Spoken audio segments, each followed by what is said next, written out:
Clear?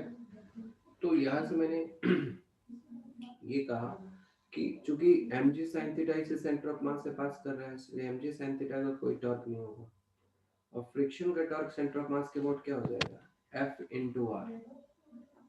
ठीक है, ये आपने एक्स्ट्रा पढ़ लिया, जिन्होंने क्वेश्चन पूछा है कहीं पैकेज वैकेज में आपने थ्योरी पढ़ लिया। मैं यस सर। जितना पढ़ाता हूँ उतना ही पढ़िए, वो एक्स्ट्रा जो है ना, देखो मैं तो आईआईटी को भी पढ़ाता हूँ, मैं एडवांस को भी पढ़ाता हूँ, बहुत सारी चीज़ें होती है, लेकिन हमें पता है कि क्या आता है क्या नहीं आता है नीट के अंदर है। और ये जो पैकेज है इसमें मैंने इलस्ट्रेशंस बना किया था, बहुत सारी डबल पूरी, ट्रिपल पूरी, चार चार पाँच पाँच पूरी लगाया हुआ है। बेसिकली ये जो जेई के कई क्वेश्चंस मिक्स हो जाता है मेडिकल में, वो क्वेश्चंस करने का फायदा नहीं है। लेकिन आपने पूछा है तो बता देता हूँ, mg sin थीटा का टॉर्क के सेंटर मास से पास कर रहा है, इसलिए mg sin थीटा का टॉर्क 0 हो जाएगा। अब F into R टॉर्क हो गया फ्रिक्शन का, इज इक्वल टू, अब ये मान लो कि डिस्क है, तो डिस्क का centre of mass toward moment of inertia होता है half M R square into alpha. Torque equation लगा दिया, आर से आर कैंसिल हो गया, तो 2f by M R is equal to alpha.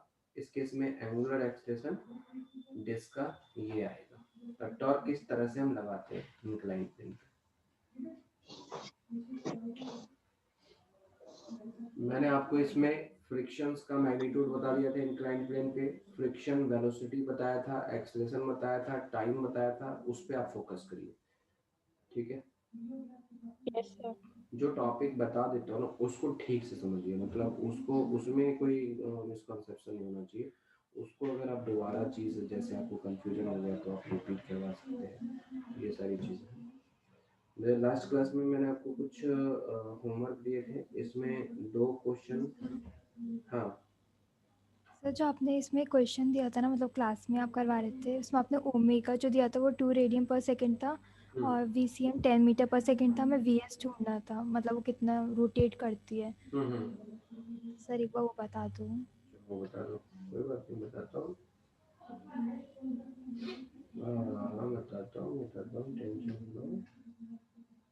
सब लोग आ गए क्या, और कोई प्रेजेंट? एक बार मैं देख लूँ अटेंडेंस में। आशीष, भवानी, दिव्यांशु, गर्वित, मनीष, नवल, प्रतीक, प्रीति, प्रिंसी, साहिल, सारा, श्रुति, स्निग्धा। ओके, के बाद श्रुति, स्निग्धा, तनुश्री, वैभव जैन और यश चंदेल। ओके, देखिए मैंने क्या कहा था, जब कभी बॉडी कोई रोल करता है तो रोलिंग बॉडी में एक तो VCM होता है और एक होता है ओमेगा, एक होती है इसकी रेडियस आर। तो मैंने velocity of point of contact बताया था कि ये होता है VCM माइनस ओमेगा आर। और velocity of point of contact ground के रिस्पेक्ट में, चूंकि सरफेस हमेशा ग्राउंड रेस्ट में रहता है, तो velocity of point of contact 0 होना चाहिए, तो VCM इक्वल्स टू क्या होना चाहिए, ओमेगा। लेकिन अगर यही चीज किसी इंक्लाइन प्लेन पे हो, किसी मूविंग बेल्ट पे हो, और अब रोलिंग कंडीशन बताना है, सपोज ये VCM है, ये ओमेगा आर है, और मान लो यहाँ पे जो प्लैंक है उसकी स्पीड VP है। ठीक है, उसकी स्पीड क्या है, VP है। Now you have to say that कि VP और VCM में क्या रिलेशन होगा।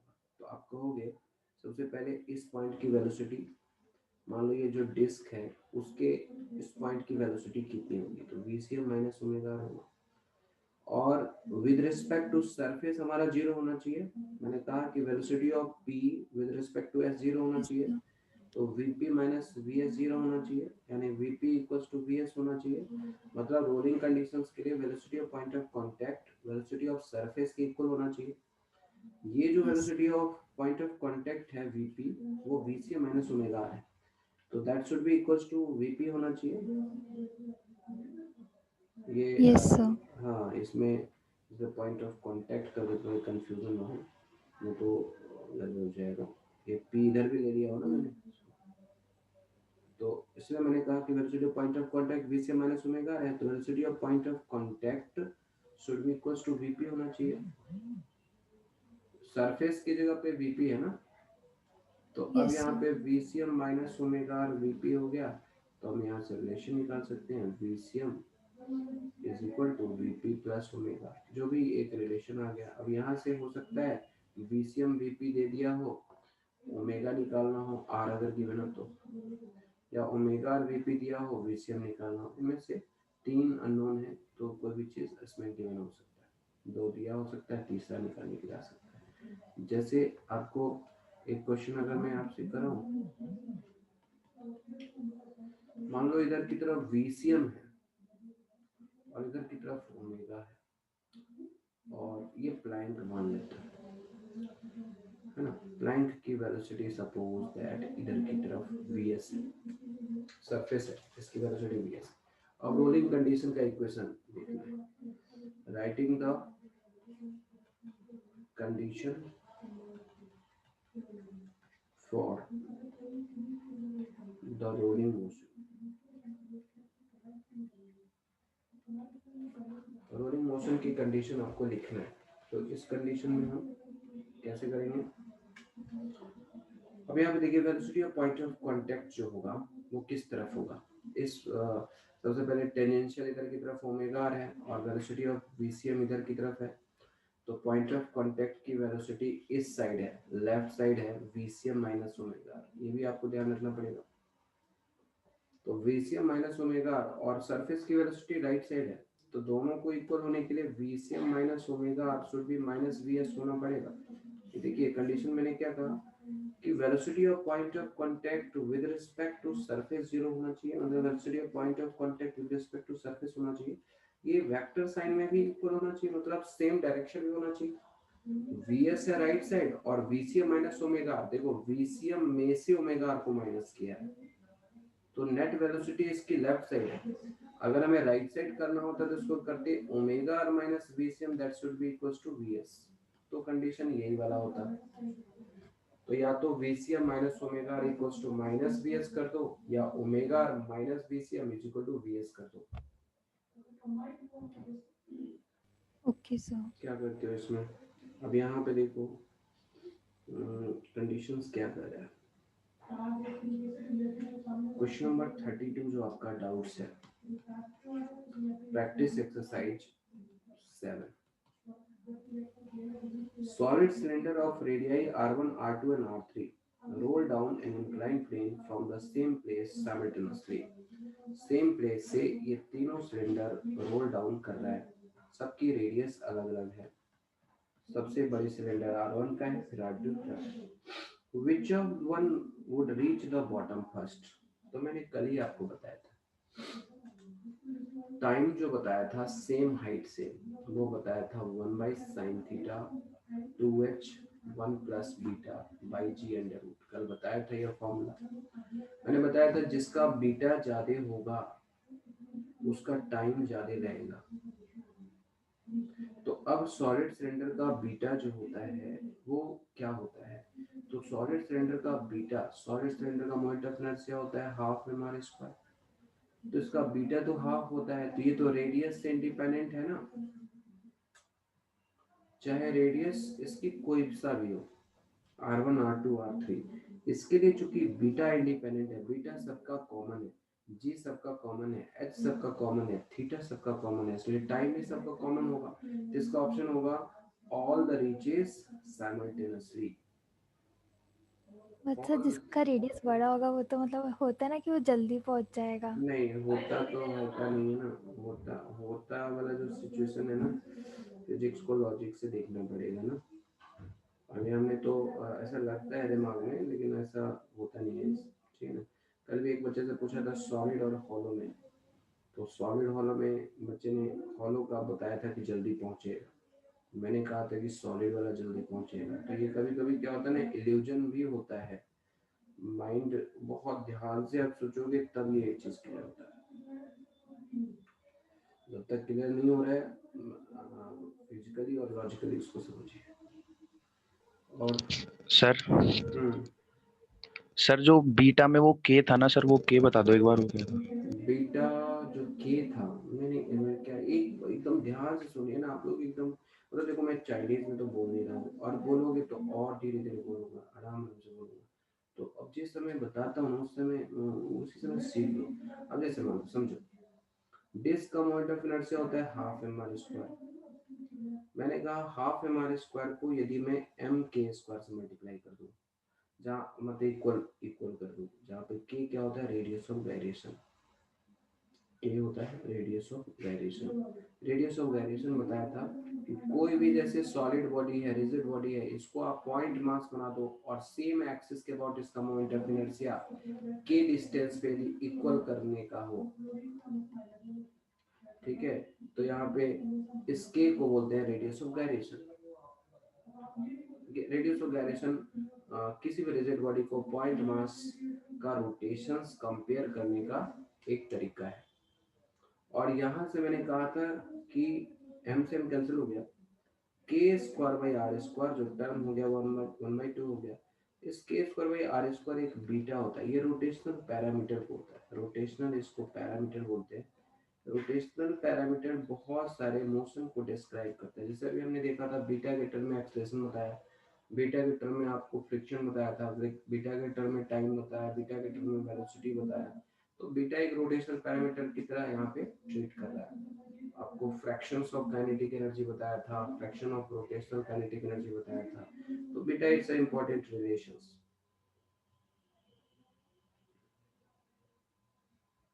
ठीक है, एनसीईआरटी के अंदर बीटा आपको नहीं दिया होगा, एंट्रेंस का मैं आपको टेक्निक बताया क्वेश्चंस करने का। देखो इसमें जो है ना 34 आशी फिर से जाकर के सेम फॉर्मूला अप्लाई करोगे तो बन जाएगा। Okay sir. देखिए यहाँ पे कुछ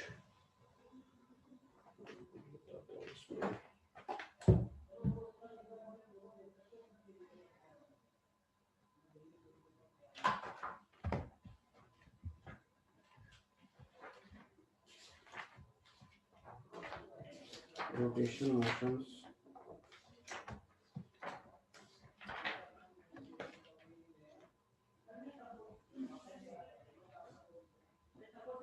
देखिए कुछ क्वेश्चंस आपको बताता हूँ। तो मैंने डाउट सेंड करे थे 2। सेंड करें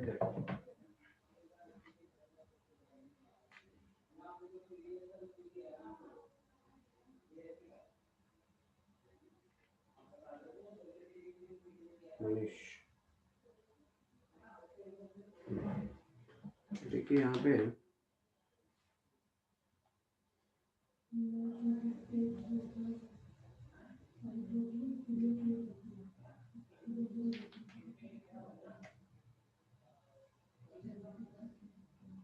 अब यहाँ पे देखिए क्वेश्चन क्या है।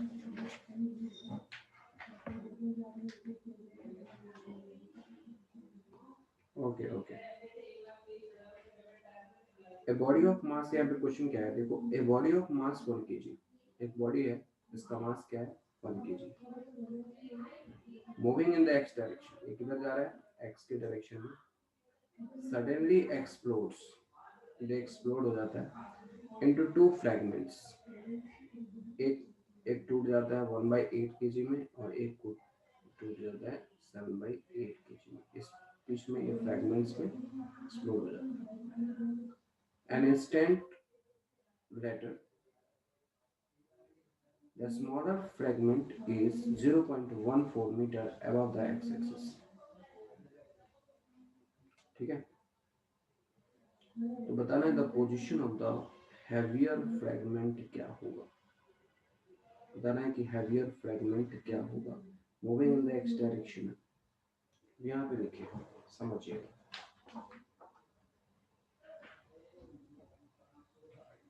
जब ये एक्सप्लोड होता है, एक्सप्लोड जो होता है वो इंटरनल फोर्स के कारण होता है। तो इंटरनल फोर्स पे सिस्टम पे कोई एक्सटर्नल फोर्स नहीं है, इसलिए सेंटर ऑफ मास हमेशा पोजीशन फिक्स रहेगा। ये कॉन्सेप्ट बताया था, यदि सिस्टम पे कोई एक्सटर्नल फोर्स नहीं होता है तो सेंटर ऑफ मास हमेशा फिक्स होता है। क्लियर? देखिए फिर से ये सब चीज़ मुझे एक्स्ट्रा इतना बड़ी कॉन्सेप्ट ना बोलने का फिर से जो है ना डर सा लगता है कि आप लोग पढ़ाई नहीं करते हैं ना तो गड़बड़ हो जाएगा। डेली आपको 1.5 से 2 घंटे फिजिक्स को जैसे मंत्र उच्चारण करते हैं ना ये पढ़ाई चाहिए। नहीं करोगे रेगुलर पढ़ाई तो फिजिक्स कंट्रोल से बाहर हो जाएगा। फिजिक्स पूरा सब्जेक्ट बहुत अलग तरह का होता है बट हार्ड ही है। एक बार आपको कॉन्सेप्ट क्लियर होना शुरू हो गया ना तो सबसे आसान है क्योंकि इसमें रटना नहीं पड़ता। सबसे बड़ा पॉजिटिव पॉइंट ये है। Body of mass 1 kg moving in the x direction suddenly explodes into two fragments of masses। अब ये क्या है टूट जाता है तो इसका सेंटर मास तो यहाँ पे होगा एक्स एक्सिस पे। पॉइंट मास इसकी साइज नहीं दिया हुआ तो इसके सेंटर मास हम एक्स एक्सिस पे मानते हैं। जो इसका कह रहा है कि स्मॉलर फ्रैगमेंट कहाँ पे है 0.14 मीटर पे। तो जो हैवियर फ्रैगमेंट्स होगा कह रहा है कि कहाँ पे होगा। तो देखो कभी भी मैंने कहा कि सेंटर ऑफ मास का वाई कोऑर्डिनेट चेंज नहीं होगा। ये मूव कर रहा है तो सेंटर ऑफ मास यहाँ पे मैंने क्या कहा कि एक्स एक्सिस पे मूव कर रहा है तो ये सेंटर ऑफ मास इसका इसी पोजीशन पे रहेगा एक्स एक्सिस पे ही रहेगा।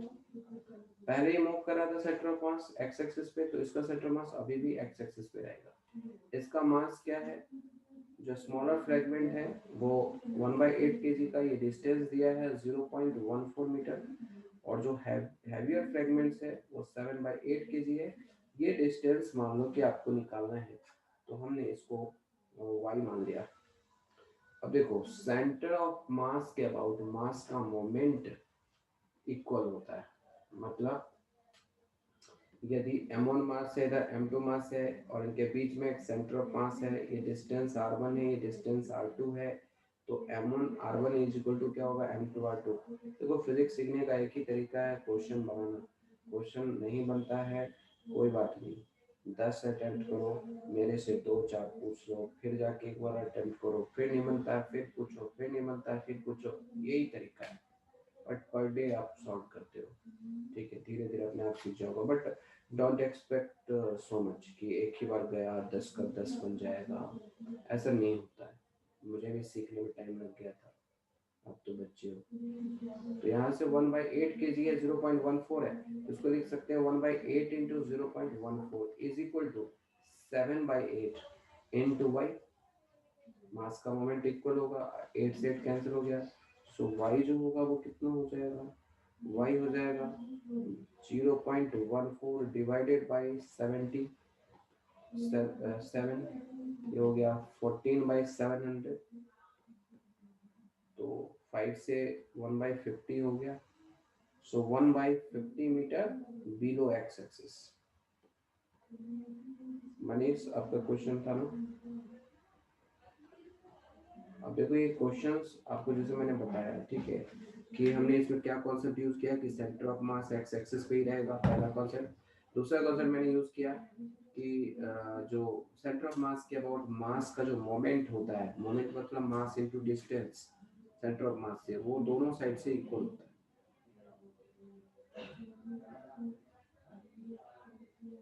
अच्छा एक क्वेश्चन है क्वेश्चन और पूछा है आपने A hollow cylinder is rolling on an inclined plane। एक inclined plane है और इसमें एक hollow cylinder रोल कर रहा है। hollow cylinder is rolling on an inclined plane। ये क्या है hollow cylinder hollow cylinder है that is rolling inclined plane at an angle of 30 degree to the horizontal। ये एंगल कितना है 30 डिग्री to the horizontal है। its speed after traveling speed after travelling a distance of 10 metre क्या होगा। ये तो last class में बताया था शायद। यहाँ से u 0 है और स्पीड का फॉर्मूला मैंने आपको बताया था। स्पीड का फॉर्मूला क्या बताया था √2gh1 + बीटा √2gh1 + बीटा। ये 10 मीटर है ना। अब यहाँ पे ये 10 मीटर है तो ऑब्वियसली बात ये हाइट इसमें h ये हाइट होता है तो ये कितना हो जाएगा ये होगा 10 sin 30 डिग्री ये हो जाएगा 5 मीटर हाइट हो गया, तो वेलोसिटी कितना हो जाएगा 2 × g 10, h हो गया 5, 1 + बीटा हॉलो सेंटर का मोमेंट ऑफ इनर्शिया कितना होता है mr²।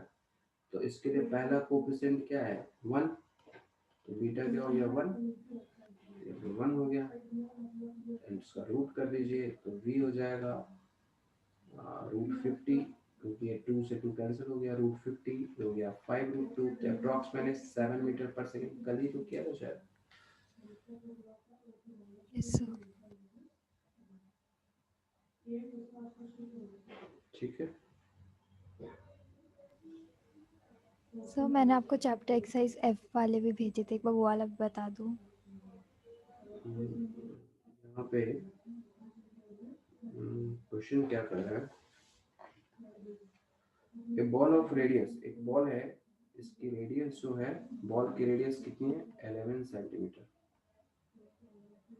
और इसका मास कितना है 8 kg, rolls from rest down a ramp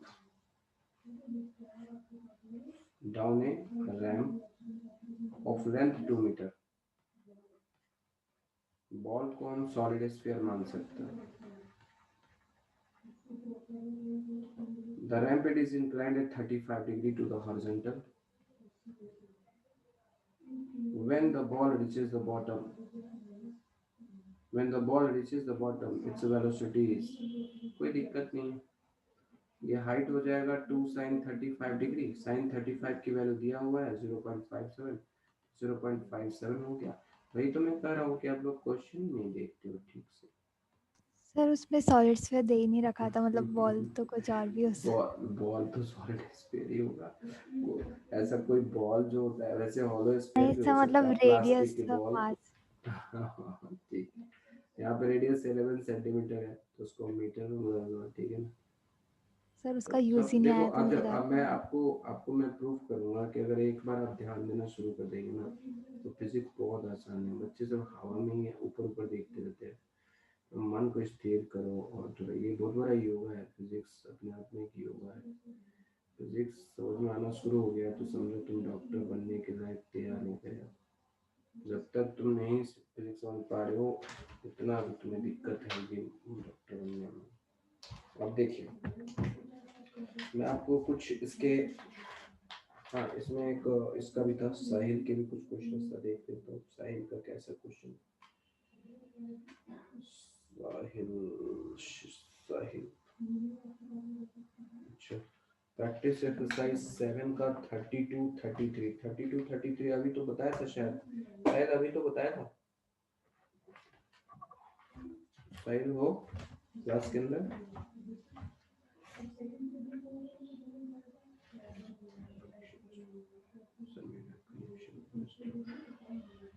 गर्वित इसको होते हैं गर्वित,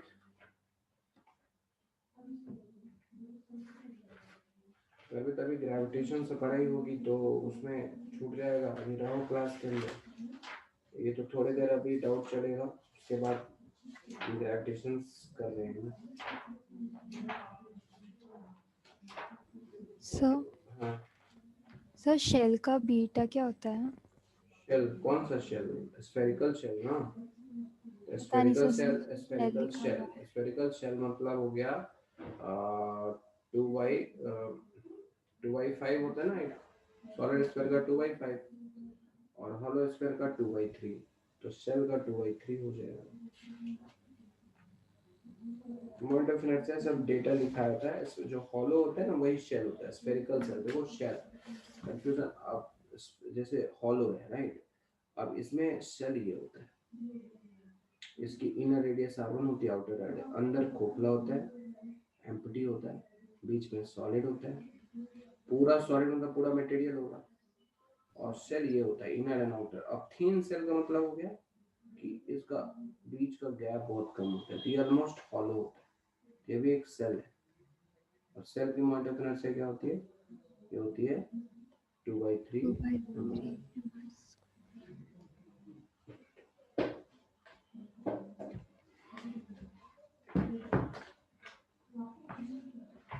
सर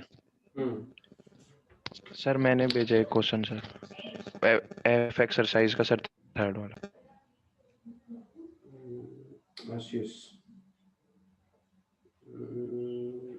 यहाँ पे देखिए आशीष का क्या क्वेश्चन, देखता हूँ आशीष वाले क्वेश्चन में कितना जान है। सॉलिड सिलेंडर है, सॉलिड सिलेंडर है, इसकी 30 सेंटीमीटर इन डायमीटर, तो इसका रेडियस 15 सेंटीमीटर होगा। At the top of the incline plane, के top of the incline plane पे इसका टॉप व्यू ऐसे दिखाते हैं, साइड व्यू सिलेंडर का 2 मीटर हाई, यहाँ से 2 metre high, is released and rolls down the incline without loss of energy due to friction, मतलब रोल कर रहा है विदाउट लॉस ऑफ एनर्जी। मैंने आपको कहा था कि velocity of point of contact 0 होता है तो स्लाइड नहीं करेगा, तो फ्रिक्शन स्टैटिक होगा, फ्रिक्शन कोई वर्क नहीं करेगा, जब फ्रिक्शन वर्क नहीं करता तो एनर्जी का लॉस नहीं होता। तो विदाउट लॉस इन एनर्जी का मतलब रोलिंग कर रहा है, तो इस स्पीड एट द बॉटम क्या होगा, अगेन द सेम कॉन्सेप्ट।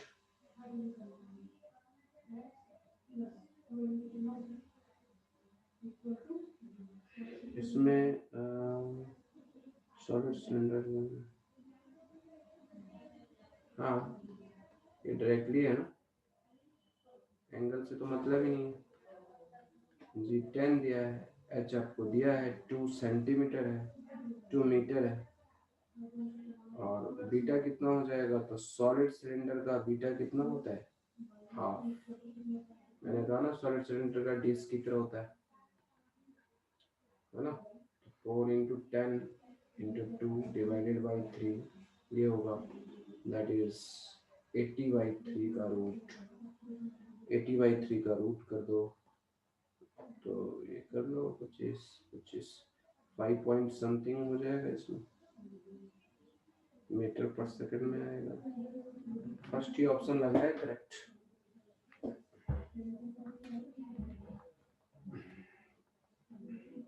ठीक है आशीष,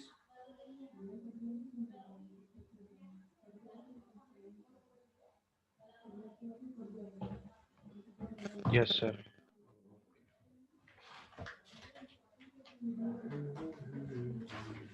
अब यहाँ से देखते हैं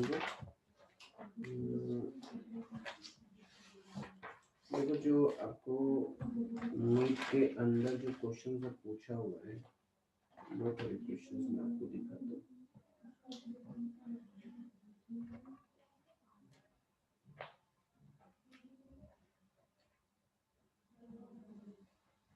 दो 2019 नीट में क्वेश्चन पूछा हुआ है।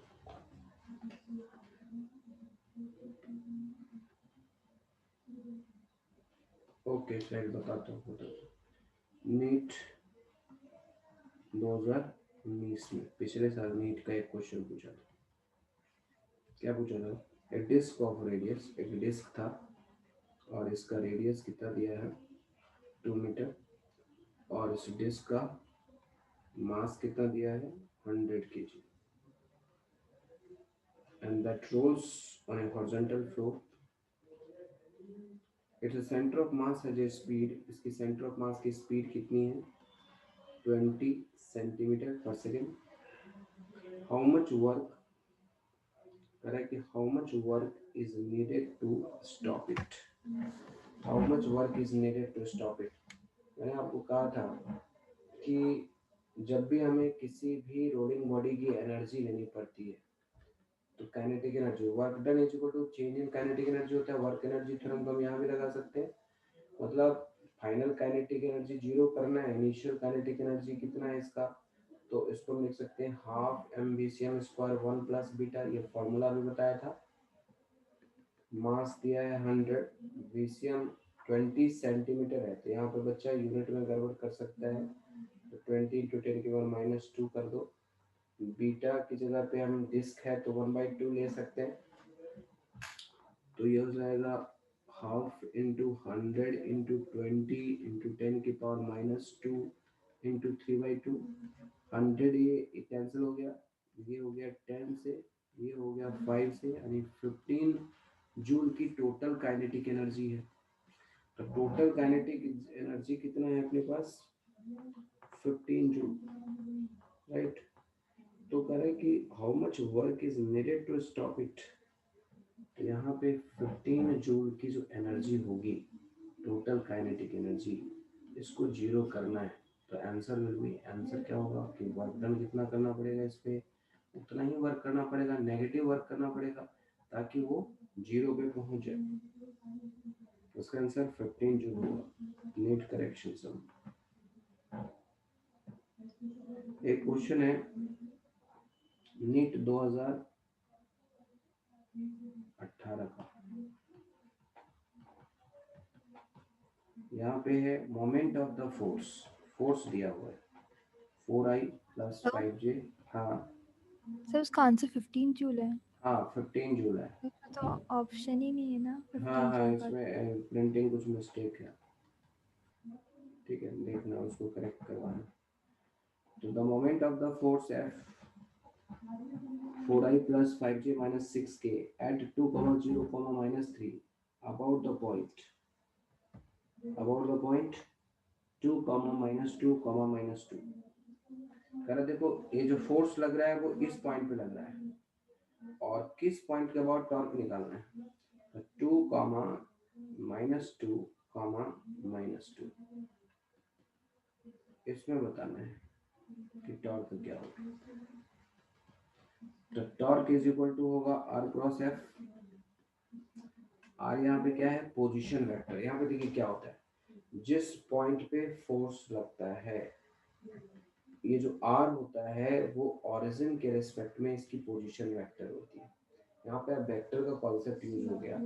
ओरिजिन जो दिया हुआ है ये दिया है 2, -2, -2, और ये जो फोर्स दिया है वो दिया है 4i cap + 5j cap - 6k cap, ठीक है।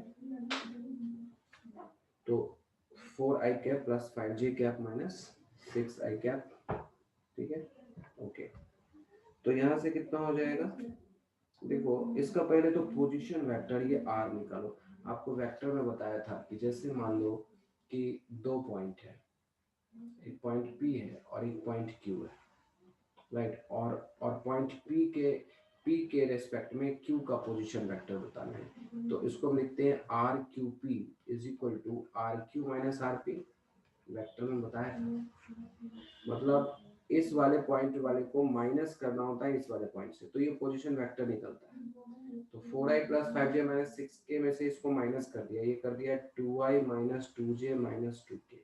अब इसमें से इसको माइनस करो तो कितना हो जाएगा, 2i + 7j और +8k, ये होगा पोजीशन वेक्टर।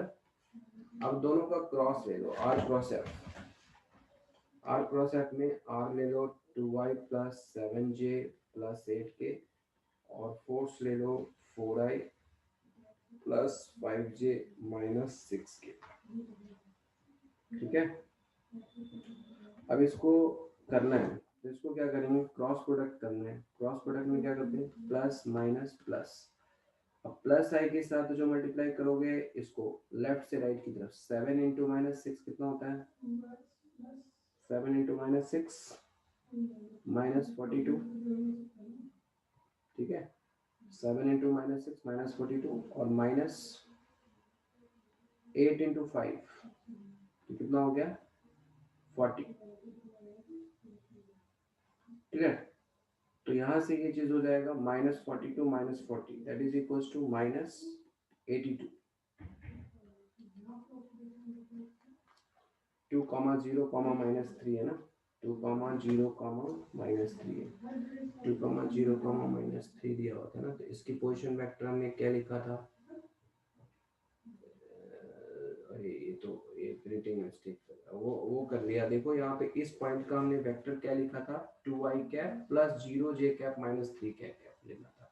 और ये जो पॉइंट है जिसके अबाउट एंगुलर मोमेंटम इसका टॉर्क बताना है वो है 2, -2, -2। कॉन्सेप्ट समझ में आ गया ना, इसको क्रॉस करिएगा फिर आंसर आ जाएगा। इसको आप देख भी सकते हैं, देखिए फोर्स, फिर से मैं बता रहा हूँ, देखिए कॉन्सेप्ट समझिए। फोर्स टॉर्क का फॉर्मूला होता है R × F। इसमें R क्या होता है, R होता है जिस पॉइंट के अबाउट टॉर्क करते हैं वेक्टर फॉर्म में। वैसे तो फोर्स इनटू लीवर लेंथ होता है, वेक्टर फॉर्म में होता है R आर क्या होता है, जिस पॉइंट पे फोर्स लग रहा है ना, इस फोर्स का आपको दिया हुआ है क्वेश्चन के अंदर, उसको मिलाते हैं ऑप्शन को 4i। देखो इसमें भी 56 में भी आंसर मिल जाएगा शायद। 20 का हमने स्क्वायर नहीं किया था ना, आशी आशी पूछ रहे थे। Yes, sir. Half M B C M square किया था, इसमें काइनेटिक एनर्जी क्या किया था, half M B C M square 1 plus beta total energy होता है, तो मास है टोटल कितना 100 kg। वीसीएम 20 सेंटीमीटर दिया है, तो 20 इंटू 10 के पावर -2 मीटर में हो गया, इसका स्क्वायर भी करना पड़ेगा ना। और इसका बीटा होता है 1/2, 1 + 1/2 3/2 हो गया। अब इसको सॉल्व करके देखो तो आंसर आ जाएगा, देखो करके 56 का आंसर आ गया। 53 पे फोकस करते हैं। देखो 53 में फोर्स दिया है 4i cap plus 5j cap. Questions latest year का दिखाता हूँ कि कोई ऐसा टफ नहीं होता, मतलब अगर आप चाहोगे तो जो सबसे टफ चैप्टर है उसका अगर आप कर सकते हो तो बाकी चैप्टर भी आराम से कर सकते हो। फोर्स जो लग रहा है उसका कोऑर्डिनेट दिया है 2, 0, -3, तो इसका वेक्टर फॉर्म में हो जाएगा 2i cap plus 0j cap -3k cap, मतलब हो जाएगा ये 2i cap plus 0j cap -3 cap. और ये जो जिस पॉइंट पे वो टॉर्क बोल रहा है वो है 2, -2, -2। सर हाँ सर 3 जूल आ रहा है 3 जूल आ रहा है। देखो 56 का आंसर क्या दिया है, सर, वही दे रखा है। हाँ तो वही आ जाएगा ना, मतलब ठीक से करोगे तो आ जाएगा। कॉन्सेप्ट सब कॉन्सेप्ट से बाहर थोड़ी कोई क्वेश्चन आता है। देखो फोर्स, यहाँ पे फोर्स इस पॉइंट पे लग रहा है, पॉइंट ओ के अबाउट आपको बताना है कि टॉर्क क्या है। तो मैंने कहा कि पहले आप इसका आर वेक्टर निकालो।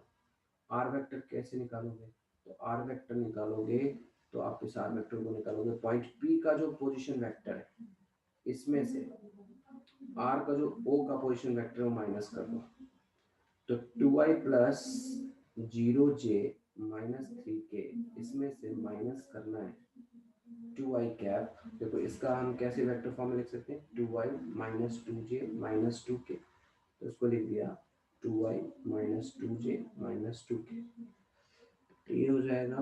देखो 2i कैप और 2j आई कैंसिल हो गया, 0j cap minus minus plus, तो ये हो गया 2j कैप। ओके, अब ये यहाँ पे है -3k और ये हो जाएगा +2k, दैट इज -k। ये हो गया आर वेक्टर, ठीक है। अब आर क्रॉस एफ कर दो, क्रॉस प्रोडक्ट करो। क्रॉस प्रोडक्ट मैंने आपको बताया था वेक्टर में, फिर से बहुत सिखाया था इसमें, अब सब भूल गए होंगे, ये अलग बात है। 2j -k r आ गया, अब इसका और f का क्रॉस करना है, तब अगर ये नहीं आया मतलब क्रॉस प्रोडक्ट भूल गया।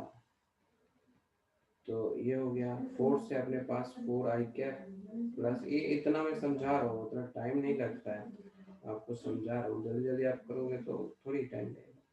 अब यहाँ पे देखो प्लस है, इधर माइनस है, इधर प्लस है। अब i का कोफिशिएंट प्लस i, यहाँ पे देखो प्लस i, और ऑब्वियसली बात है कि यहाँ पे तो i है ही नहीं, है ना। चलो प्लस i ले लेते हैं, प्लस i ले लेते हैं। अब क्रॉस मल्टीप्लाई करना है, तो क्रॉस मल्टीप्लाई में देखो -6 और 2 कितना होता है, -12। यस सर, 2 को -6 है, फिर माइनस ऑफ -5 इंटू -1 तो +5 +5k। है ना। अब फिर -j करो, j वाले को करो इसमें, तो ये वाला चीज हट जाएगा। आप क्रॉस मल्टीप्लाई करो लेफ्ट को राइट से, तो 0 -6 0 -4 इंटू -1 दैट इज +4।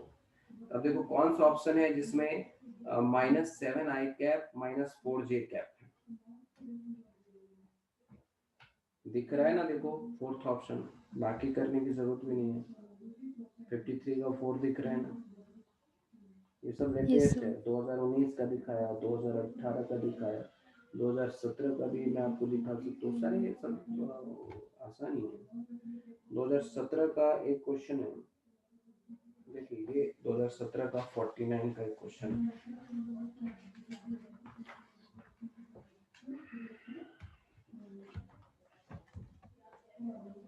एक बार इन सब में लगिए और देखिए, बहुत समझा रहा हूँ आप लोग को कि फिजिक्स में बहुत ही लगन की ज़रूरत है। वैसे तो साइंस सब्जेक्ट अपने आप में टफ होता है, सारे सब्जेक्ट कॉम्प्लेक्स हैं, बट आपके लिए थोड़ा सा क्या है ना, ये फिजिक्स सब्जेक्ट आपके लिए क्या, इंजीनियरिंग वालों के लिए थोड़ा सा डिफिकल्ट होता है, आपके लिए तो बहुत ज़्यादा डिफिकल्ट होता है।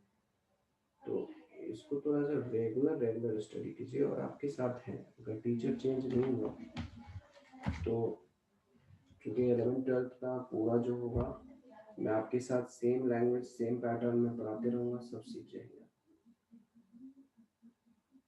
ओके, चलिए फिर आगे देखते, थोड़ा सा हम थ्योरी पढ़ लेते हैं, बहुत टाइम ज़्यादा है अभी।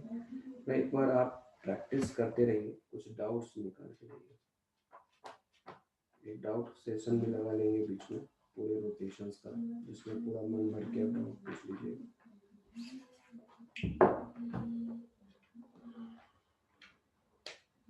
ये क्वेश्चन बहुत अच्छा था, ये जो है ना, इसको आप लिख लीजिएगा। नीट वाला जो क्वेश्चन था, ये नीट 2018 का क्वेश्चन था।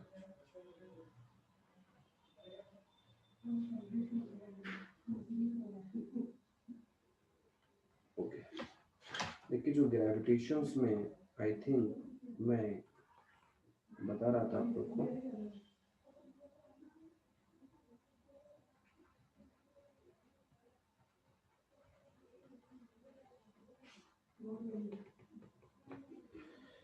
ग्रेविटेशंस के अंदर जो लास्ट टॉपिक था वो क्या था? सर आपने लास्ट में जी की वैल्यू बताई थी 9.8 मीटर पर सेकेंड। हाँ, देखिए जो जी का वेरिएशन मैंने आपको बता रहा था, उसमें उसके हिसाब से मैंने ये कहा था, वेरिएशन ऑफ जी भी शायद बताया था। हाँ, एक्सेलरेशन ड्यू टू ग्रेविटी बता दिया था ना। अब हमारा नेक्स्ट टॉपिक है variation of ji.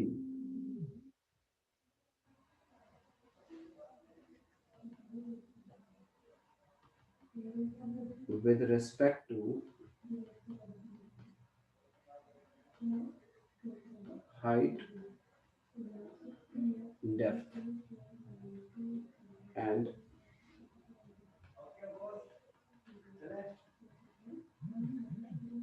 rotation of earth। देखिए variation of G with respect to height, depth and rotation of earth है। जैसे फॉर एग्जांपल यहाँ पे मैं बात करता हूँ, जैसे मान लो कि अर्थ का सरफेस है,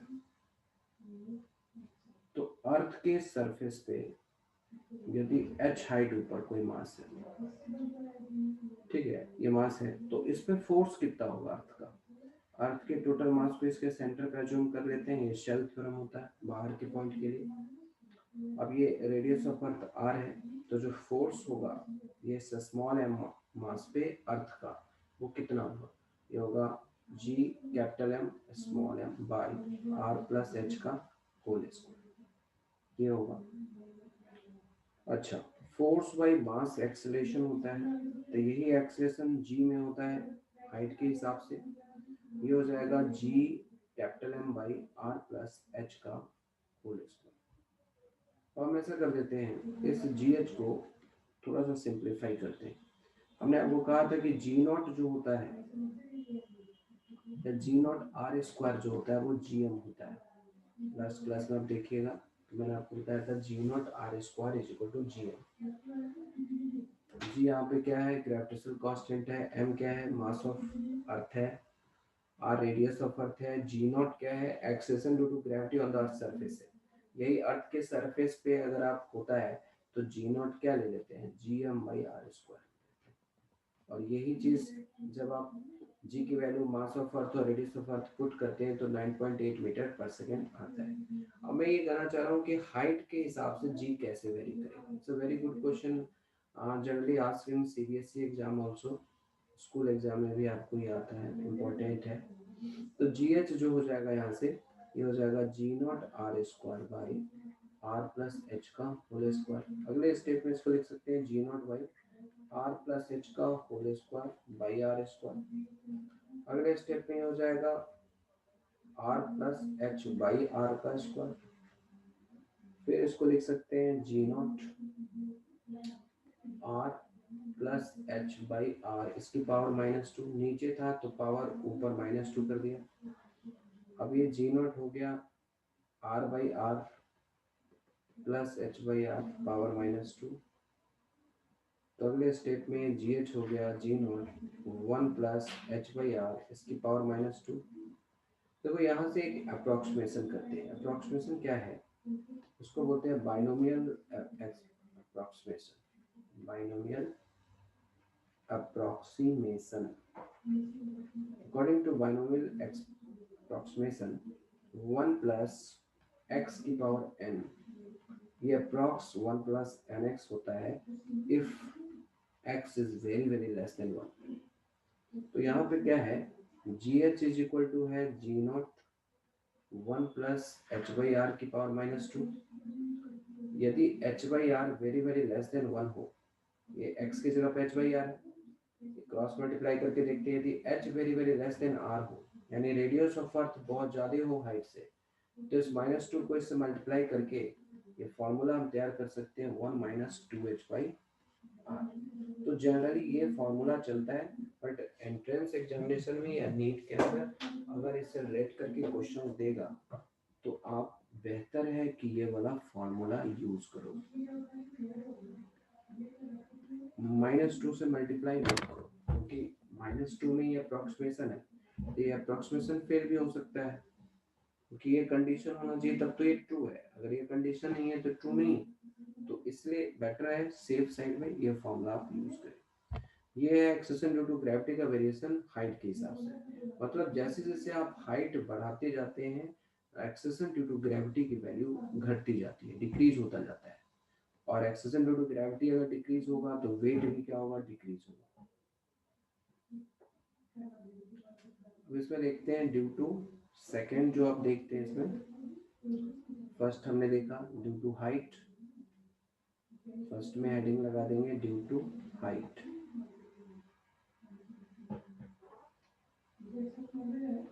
अब सेकेंड में हेडिंग लगाते हैं ड्यू टू डेप्थ।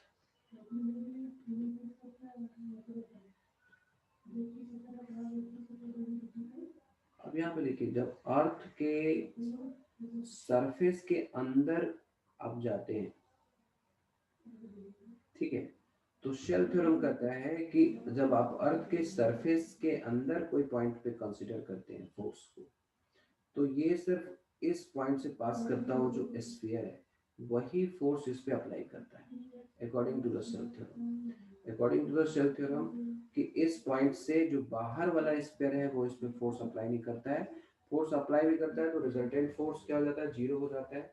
तो सिर्फ वही फोर्स इफेक्टिव फोर्स प्रोवाइड करता है जो इसके नीचे वाला जो स्फीयर है उसका जितना मास है, उसका जितना वेट है, जो फोर्स है वही हमारा अप्लाई होगा।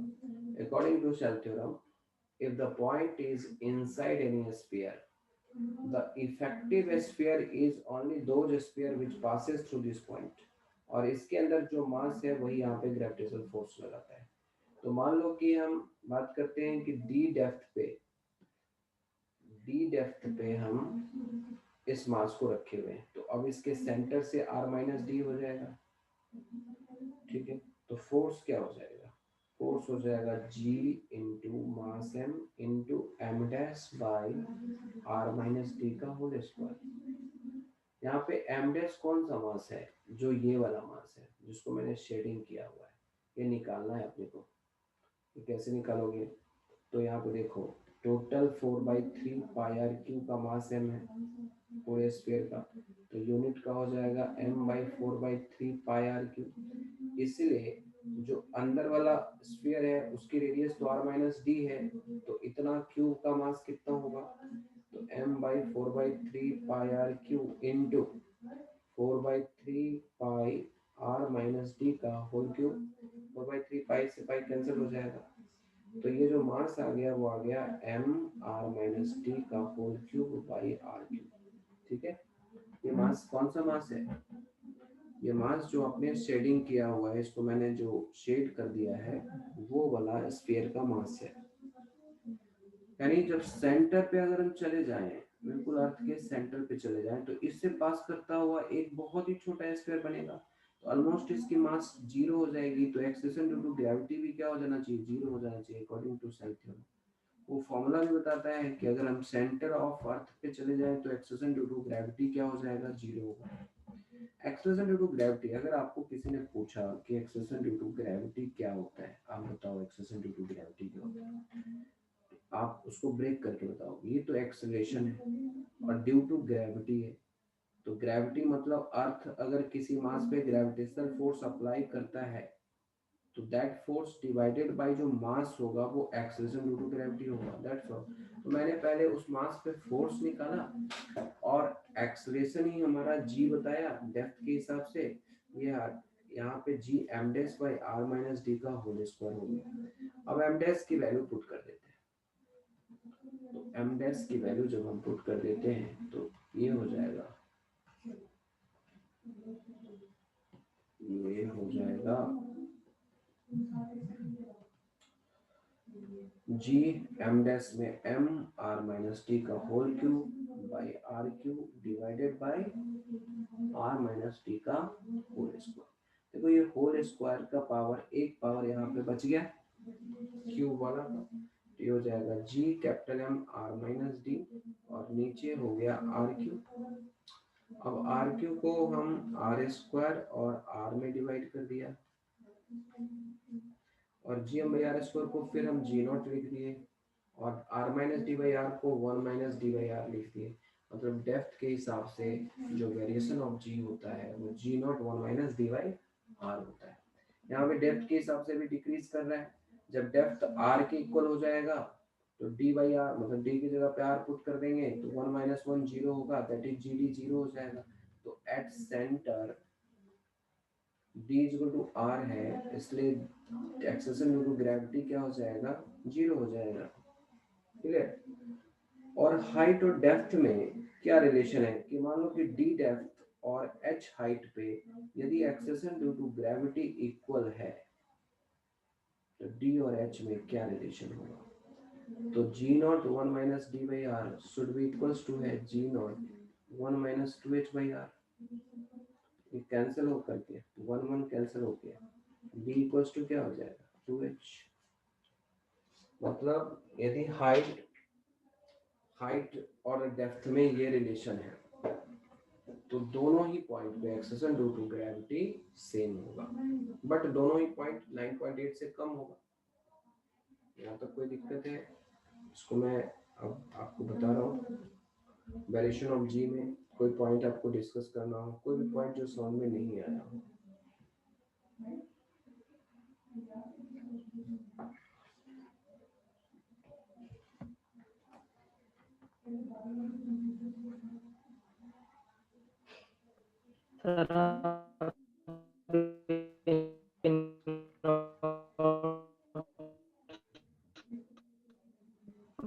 आवाज नहीं आ रही आपकी, किन का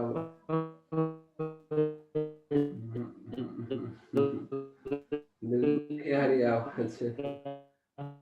कौन और किसी को आवाज आ रही है क्या?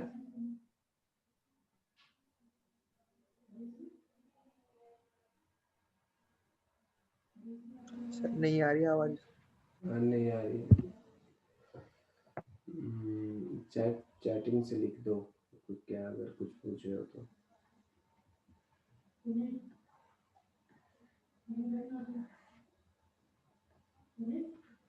ओके, अब यहाँ से देखिए जी का वेरिएशन हो गया। अब हम बात करते हैं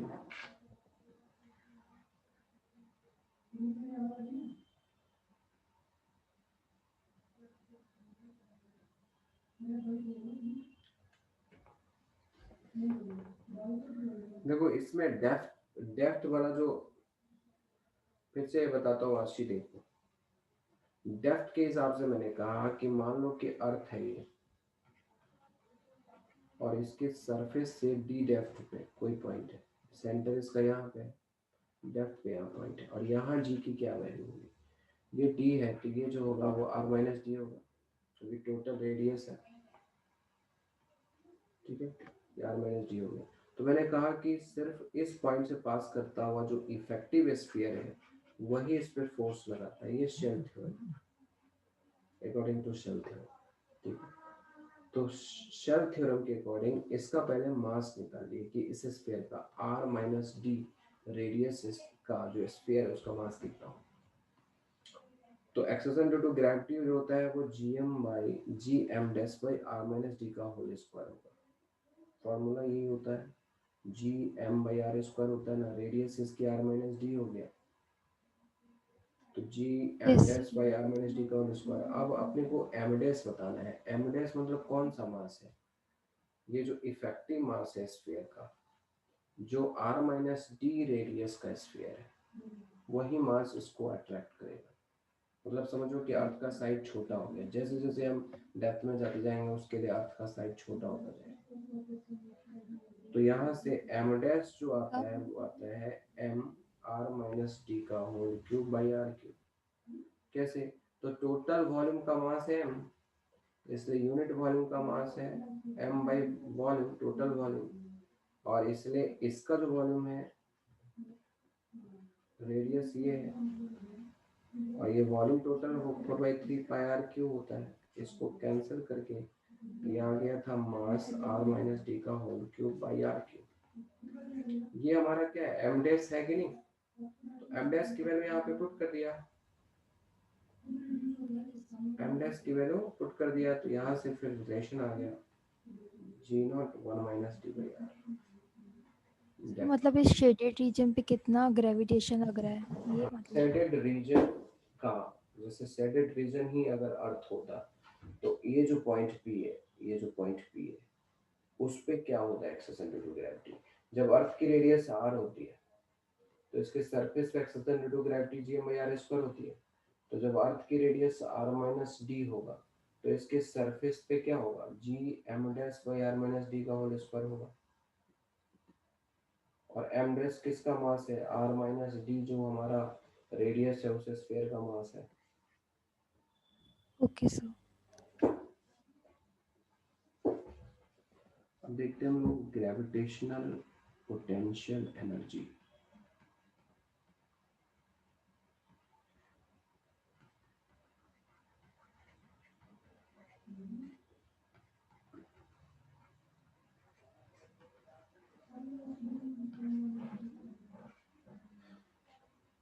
देखिए जो gravitational potential energy gravitational potential से आता है, किसी भी पॉइंट मास का r डिस्टेंस पे जो एक एनर्जी इफेक्ट है, उस एनर्जी इफेक्ट को हम उस मास का ग्रेविटेशनल पोटेंशियल बोलते हैं।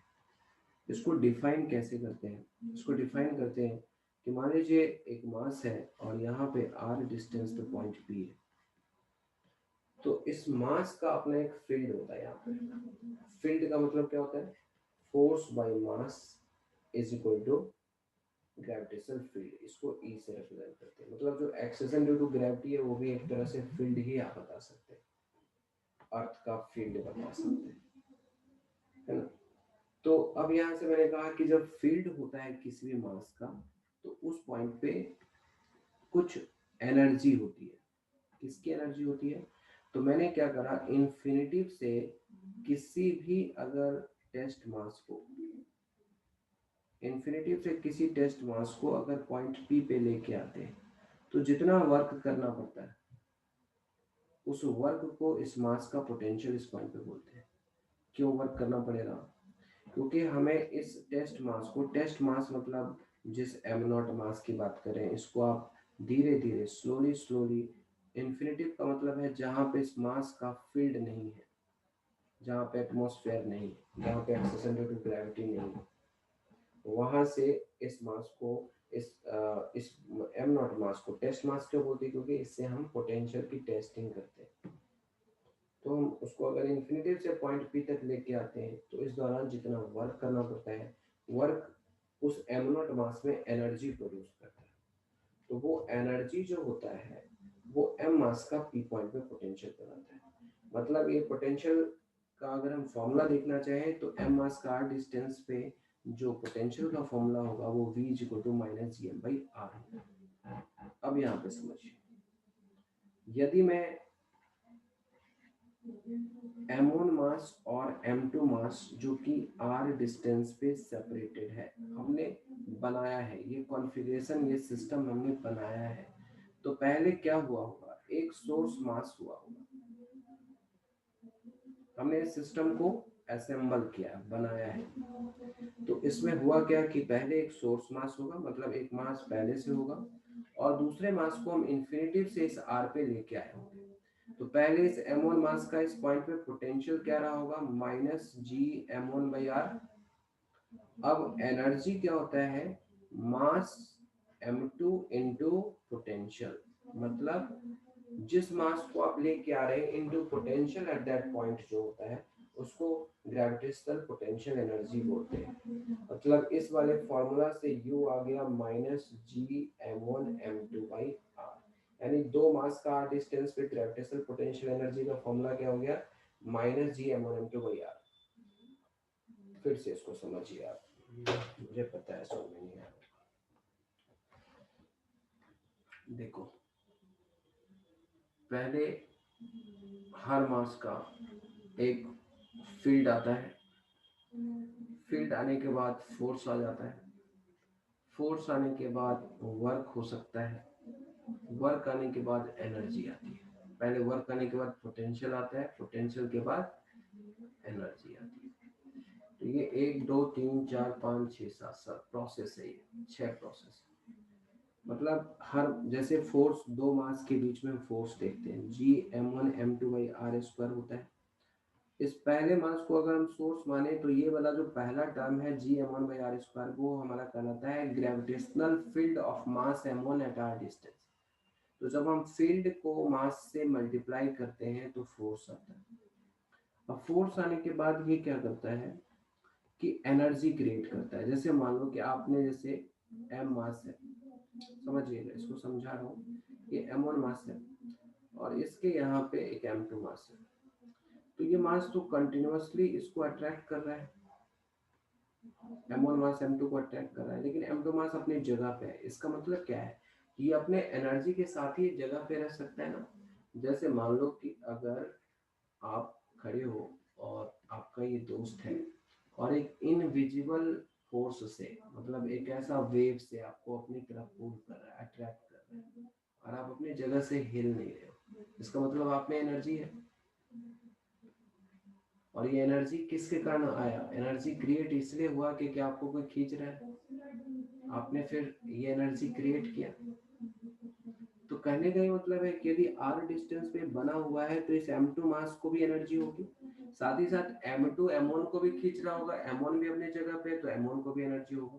तो इसलिए इन दोनों की कंबाइंड एनर्जी जो होती है वो minus G m1 m2 by R होता है।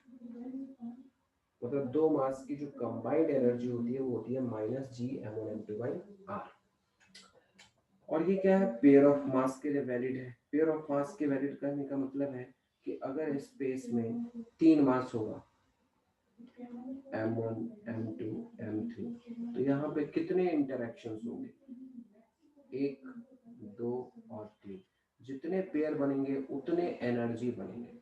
जैसे मान लीजिए फॉर एग्जांपल, अगर मैं कहता हूँ ग्रेविटेशनल पोटेंशियल एनर्जी ऑफ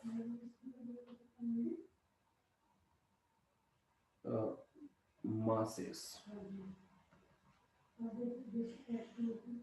अब यहाँ पे ट्रायंगल की बात करते हैं। ट्रायंगल में यहाँ पे एक मास m1 है, दूसरा मास m2 है, तीसरा मास m3 है। इस साइड लेंथ इसका a और a दिया हुआ है, सबका साइड लेंथ क्या दिया है, a और a दिया हुआ है। ग्रेविटेशनल पोटेंशियल एनर्जी बताना है। सो ग्रेविटेशनल पोटेंशियल एनर्जी क्या हो जाएगा, ग्रेविटेशनल पोटेंशियल एनर्जी U हो जाएगा minus G m1 m2 by a, इन दोनों का, फिर minus G m1 m3 by a minus G m2 m3 by a।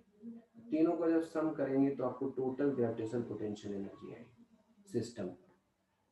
अच्छा, इस हिसाब से आप बताइए कि अगर मान लीजिए कि एक m मास है, इधर m मास है, इधर m मास है, और तीनों मास इक्वल है, साइड लेंथ a है, इक्विलैटरल ट्रायंगल पे है, और एक बार ये 3 मास है, राइट एंगल आइसोसेलेस ट्रायंगल है, इस पे ये 3 मास है। दोनों की आप पोटेंशियल एनर्जी बताएं, ग्रेविटेशनल पोटेंशियल एनर्जी कितना होगा ये बताना है आपको।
पहले फर्स्ट वाले का बताओ, फिर सेकंड वाले का बताना।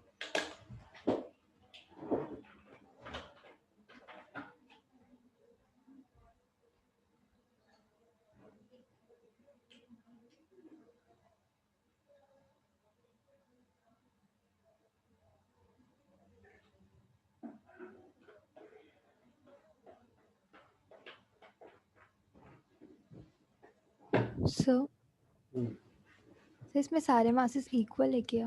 सारे मास इक्वल है। तनुश्री का आंसर आ गया, ये आया कितना, G-6। सबका आंसर चाहिए।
प्रीति -3gm by 2a है क्या? Sir square. अच्छा स्क्वायर है। वो वर्ड के ऊपर नहीं जाता है नहीं। हाँ प्रीति, राशि, ये सब सही है, पहला तो सही है। तनुश्री आपको कहाँ गलती हुआ, बाकी सब बच्चा?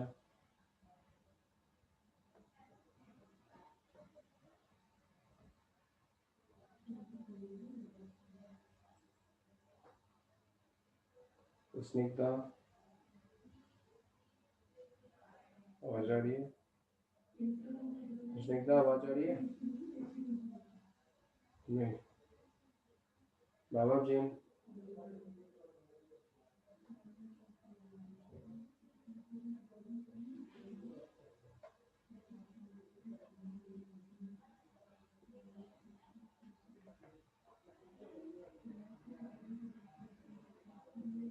नवल चौधरी, आशीष, स्निग्धा। स्निग्धा आंसर तो बताओ। नवल चौधरी, हाँ शेयर। देखो यहाँ पे कितने पेयर है, यहाँ पे 3 पेयर है, एक इन दोनों के बीच में, एक इन दोनों के बीच में, एक इन दोनों के बीच में। तो जो पोटेंशियल एनर्जी होगा, आपको क्वेश्चन पूछा जाएगा कि ग्रेविटेशनल पोटेंशियल एनर्जी बताएं, तो हो जाएगा -G m² by m × m m² होता है, minus G M square by A minus G M square by A, तो टोटल कितना हो जाएगा माइनस 3 GM² बाई ए। ये तो आ जाएगा पहले का। दूसरे का आप देखो, एक ये वाला मास है, एक ये वाला मास है, तो हो जाएगा -2 GM² बाई ए, और एक ये वाला हो गया तो -GM² बाई √2 है। ये टोटल इसके सेकेंड वाली कैंसिल हो जाएगी। कितने कैंसर सही है please raise your hand.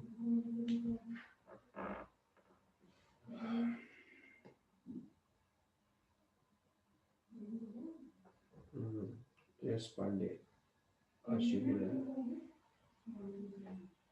Hrithik, ठीक है।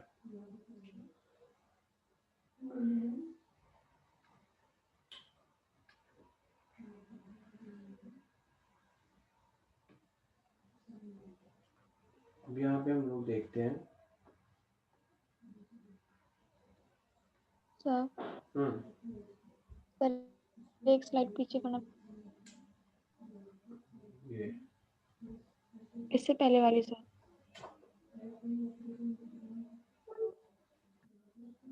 ये तो समझाया था, ये तो जरूरी नहीं था ये। हो गया सर।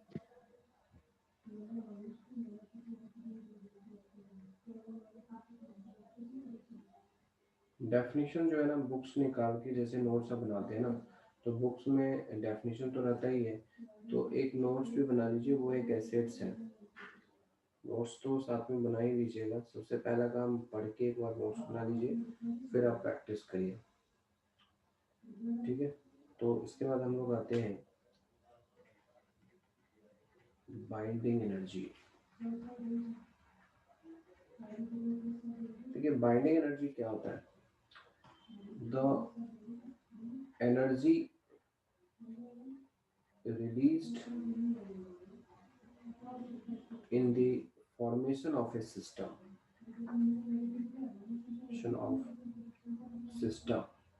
जैसे जब भी कोई दो मास पास आता है, जैसे मान लो कि पहले ये दोनों मास इनफाइनाइट सेपरेशन पे था, अब ये पास आता है। पहले जब इनफाइनाइट सेपरेशन पे था तो इसकी एनर्जी थी 0, और जब ये आर सेपरेशन पे आया तो एनर्जी हो गया -GM² बाई आर। ठीक है, ये एनर्जी क्यों 0 था इनफाइनाइट सेपरेशन पे, क्योंकि जब distance GM1 M2 by infinitive करेंगे तो किसी भी चीज को इन्फिनेटिव से डिवाइड करने पे 0 वैल्यू आती है।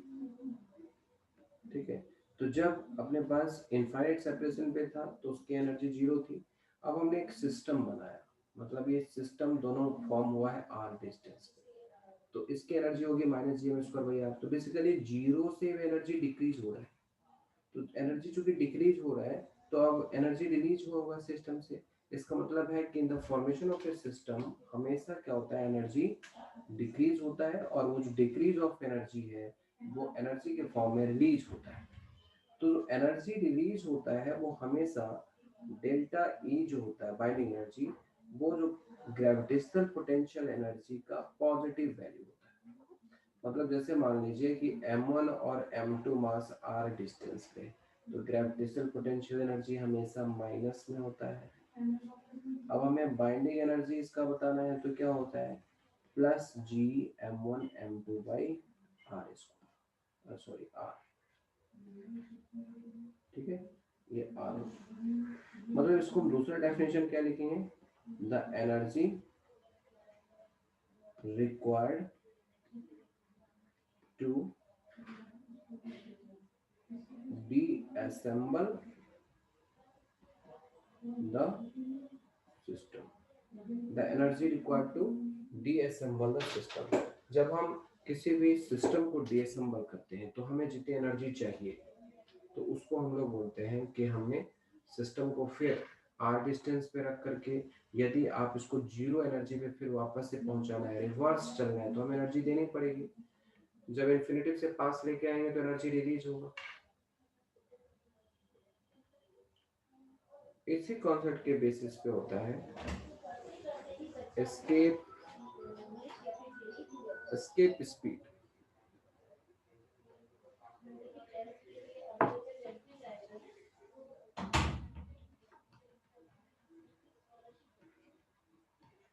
Escape speed, right. Escape speed क्या होता है? एस्केप स्पीड का मतलब हो गया it is the minimum speed. अभी यहाँ पे देखिए क्या सिचुएशन है, सिस्टम को डीअसेंबल करना है। तो डीअसेंबल करने का तरीका है कि एक मास को वहीं पे रहने दिया, दूसरे मास को उससे बहुत ही दूर सेपरेट कर दिया, उसके ग्रेविटेशनल फील्ड से बाहर कर दिया। मतलब अगर हम अर्थ से किसी भी मास को कुछ स्पीड प्रोवाइड करें जिससे कि वो परमानेंटली अर्थ से दूर चला जाए, वापस लौट के नहीं आए अर्थ के सरफेस पे, so that is called escape speed. Escape मतलब बाहर हो जाना, ठीक है। तो अब यहाँ से अर्थ के लिए एस्केप स्पीड की हम बात करते हैं। तो अर्थ के लिए पहले हम ग्रेविटेशनल पोटेंशियल एनर्जी की बात करते हैं। तो हम यहाँ पे बात करेंगे पहले डेफिनेशन में, the minimum speed given to any particle on the earth surface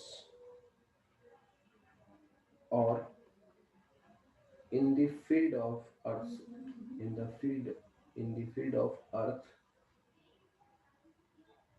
such that it will never come back to the earth surface or earth atmosphere।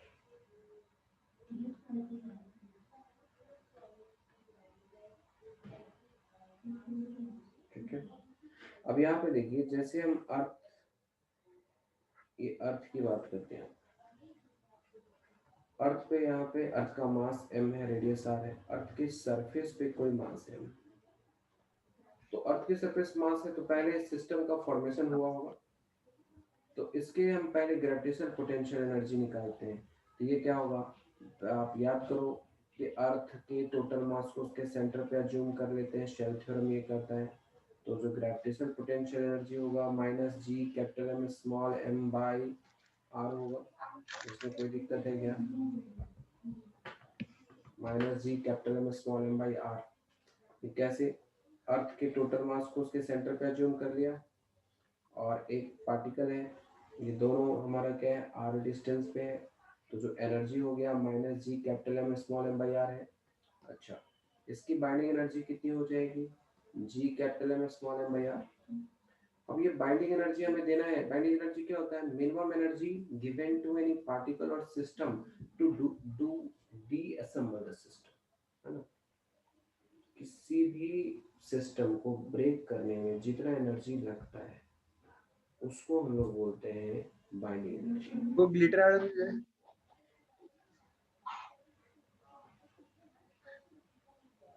यहाँ पे प्रीति आवाज आ रही है?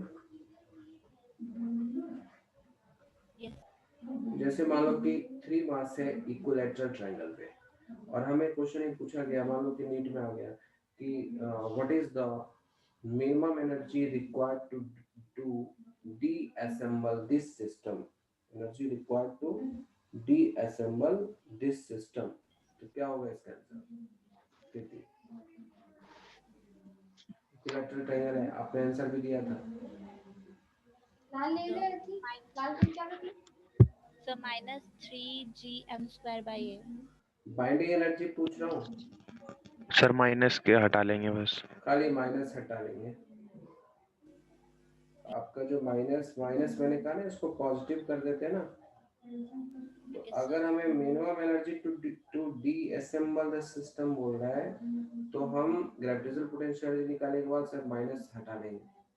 तो जो बाइंडिंग एनर्जी वही होती है, बाइंडिंग एनर्जी जो सप्लाई करते हैं सिस्टम डीअसेंबल होता है। तब this binding energy supplied in the form of kinetic energy of the particle. आप क्या करते हैं, इसको स्पीड प्रोवाइड करते हैं। सपोज वी एस्केप स्पीड आपने इसको प्रोवाइड किया, तो ये जो आपने बाइंडिंग एनर्जी इसमें सप्लाई किया वो in the form of kinetic energy किया। अब यहाँ से m कैंसिल हो गया, एस्केप स्पीड का फॉर्मूला आ गया 2gm/r। ये फॉर्मूला है एस्केप स्पीड का अर्थ के सरफेस पे।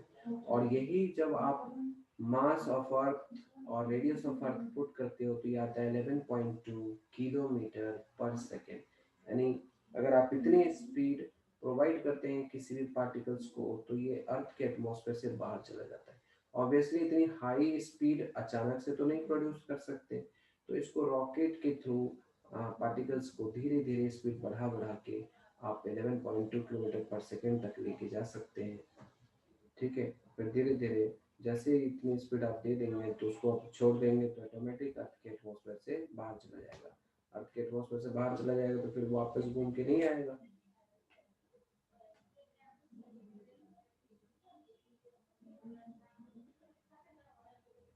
Clear?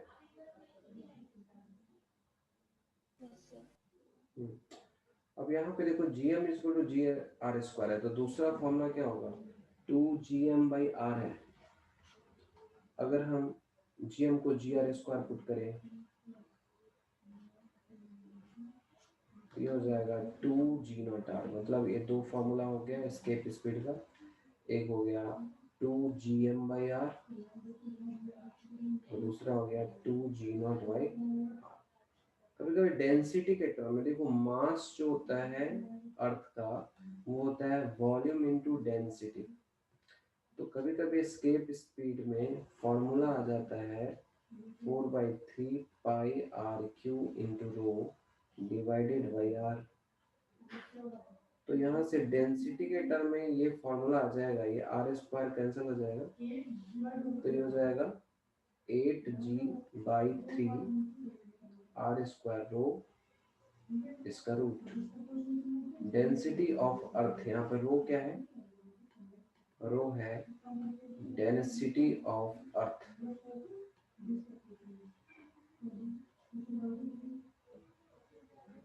Clear? Yes sir.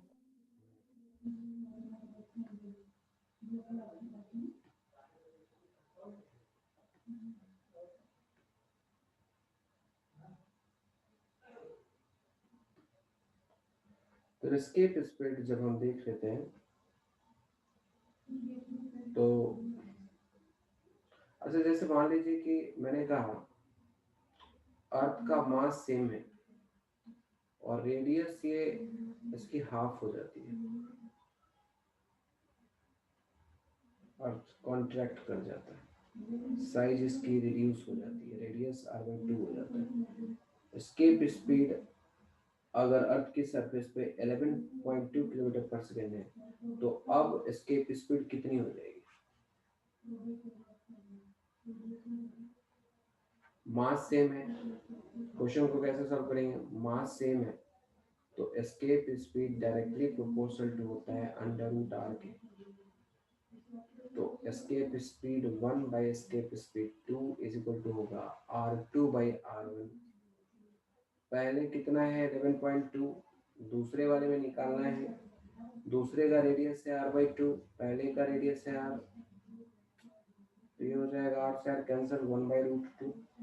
Escape speed जो 2 हो जाएगा वो हो जाएगा 11.2 इंटू √2, इतना किलोमीटर पर सेकेंड। ऑब्वियसली जब रेडियस डिक्रीज करेगा तो एस्केप स्पीड बढ़ जाएगा, तो जितना आप इसके अर्थ की डेंसिटी आप बढ़ाते जाएंगे, वॉल्यूम आप कम करते जा रहे हैं, मतलब डेंसिटी आप कम करते जा रहे हैं, डेंसिटी बढ़ाते जा रहे हैं। तो हम ये कह सकते हैं कि जैसे जैसे किसी भी प्लेनेट का, not only planet, this escape speed is valid for all types of planet, क्योंकि हर प्लेनेट में मास होता है, हर प्लेनेट में रेडियस होता है, तो हर प्लेनेट एंड हर हेवनली बॉडीज के लिए एस्केप स्पीड डिफाइन होता है। मून के लिए भी हमारा एस्केप स्पीड होगा। क्वेश्चन सीबीएसई में आता है, moon has no atmosphere, what is the reason? Moon की एस्केप स्पीड बहुत कम होती है, ठीक है, तो एट रूम टेम्परेचर वहां की जो गैसेस मॉलिक्यूल्स हैं उसको उतनी स्पीड प्रोवाइड हो जाती है, टेम्परेचर बढ़ने से गैस मॉलिक्यूल्स की स्पीड बढ़ती है, तो at room temperature the gaseous molecules have such a speed that it will escape out from the moon surface। तो मून का एटमॉस्फेयर नहीं होता, अगर एटमॉस्फेयर होता तो सर्वाइवल का चांसेस बढ़ता, फिर वहां पर लाइफ भी हो सकता था।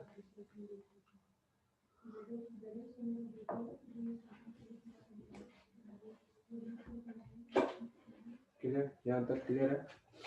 फिर हम आगे बढ़ते हैं।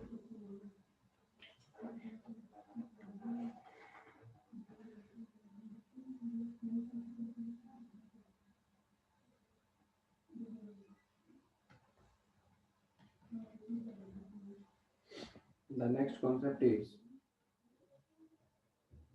Kepler's law. यानी अब हम थोड़े से सैटेलाइट्स की तरफ हम जा रहे हैं, ठीक है, अर्थ एंड सैटेलाइट्स की तरफ जा रहे हैं। तो अर्थ एंड सैटेलाइट्स की तरफ जाने के लिए सबसे पहले हम लोग पढ़ेंगे केपलर्स लॉ।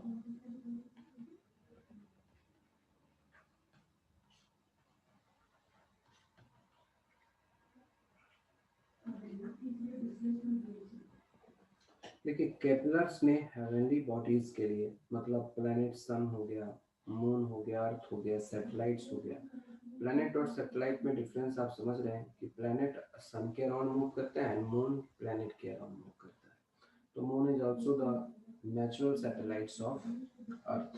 सैटेलाइट्स का मतलब होता है जो प्लैनेट्स के अराउंड जो बॉडी मूव करता है उसको हम लोग सैटेलाइट्स बोलते हैं, और जो सन के अराउंड मूव करता है उसको हम लोग बोलते हैं प्लैनेट्स। तो केपलर्स ने 3 लॉज दिए थे अपने ऑब्जर्वेशन से। फॉर हेवनली ऑब्जेक्ट मोशन इन्होंने 3 लॉज दिए थे, first law, second law and third law. तो पहले Kepler's third law, first law देखते हैं।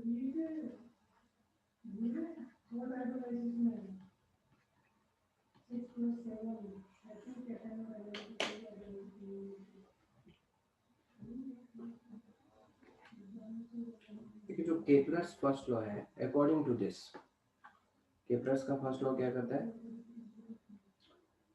कि हर प्लैनेट्स इलिप्टिकल पाथ पे मूव करता है। एवरी प्लैनेट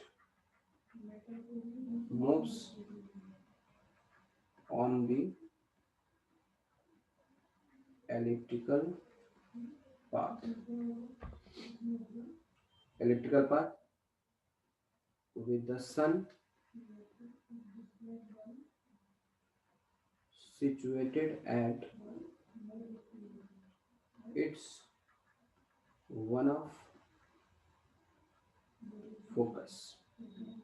और यहाँ पे देखिए इलिप्स क्या होता है, जैसे अपने पास एक शेप हो गया स्ट्रेट लाइन, दूसरा शेप जो होता है वो होता है पैराबोला, तीसरा जो शेप होता है वो इलिप्टिकल होता है, जैसे ओवल शेप आप बोलते हैं। उसी 3 डायमेंशनल जो है एलिप्स के 3 डायमेंशनल जो शेप होता है वो हमारा क्या होता है ओवल, और पैराबोला का जो एक 3 डायमेंशनल शेप होता है उसको हम पैराबोलाइड बोलते हैं। तो ये हमारा स्ट्रेट लाइन हो गया और ये हमारा क्या हो गया पैराबोला। एक हो गया इलिप्स। इलिप्स में 2 सेंटर बनते हैं इसके, एक यहाँ पे एक यहाँ पे। इस सेंटर को हम लोग बोलते हैं फोकस, इसको S1 और S2 से बोलते हैं। केपलर्स ने ऑब्जर्व किया, उससे पहले जो भी मोशन था उसमें ये कहा जा रहा था, पहले तो ये कंफ्यूजन था कि सन प्लेन अर्थ के चारों तरफ घूमता है, क्योंकि ऐसा लगता भी है जब आपको सनराइज होता है फिर सनसेट होता है तो दिख रहा होता है अर्थ के सरफेस से कि सन घूम रहा है, ठीक है ना, क्लॉकवाइज में सन दिखता है। लेकिन बेसिकली क्या है, सन अर्थ के रेस्पेक्ट में मूव तो कर रहा है, लेकिन एक्चुअली अगर हम दूसरे रेफरेंस में अगर हम बात करें तो सन स्टेशनरी है। सन भी रोटेट हो रहा होता है, ऐसा नहीं कि सन रोटेट नहीं होता, बट सन का जो रोटेशन है वो हम नेग्लेक्ट करते हैं अर्थ के लिए। तो every planet moves on the elliptical path with the sun situated at one of the focus. इसमें बताया गया कि हर प्लैनेट, सन यहाँ पे इसके एक फोकस पे है और अर्थ इलिप्टिकल पाथ में मूव करता है।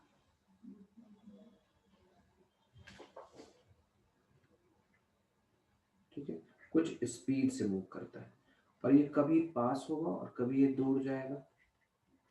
इस दूर वाले पोजीशन को बोलते हैं एपोजी पोजीशन और पास वाले पोजीशन को बोलते हैं पेरिजी पोजीशन।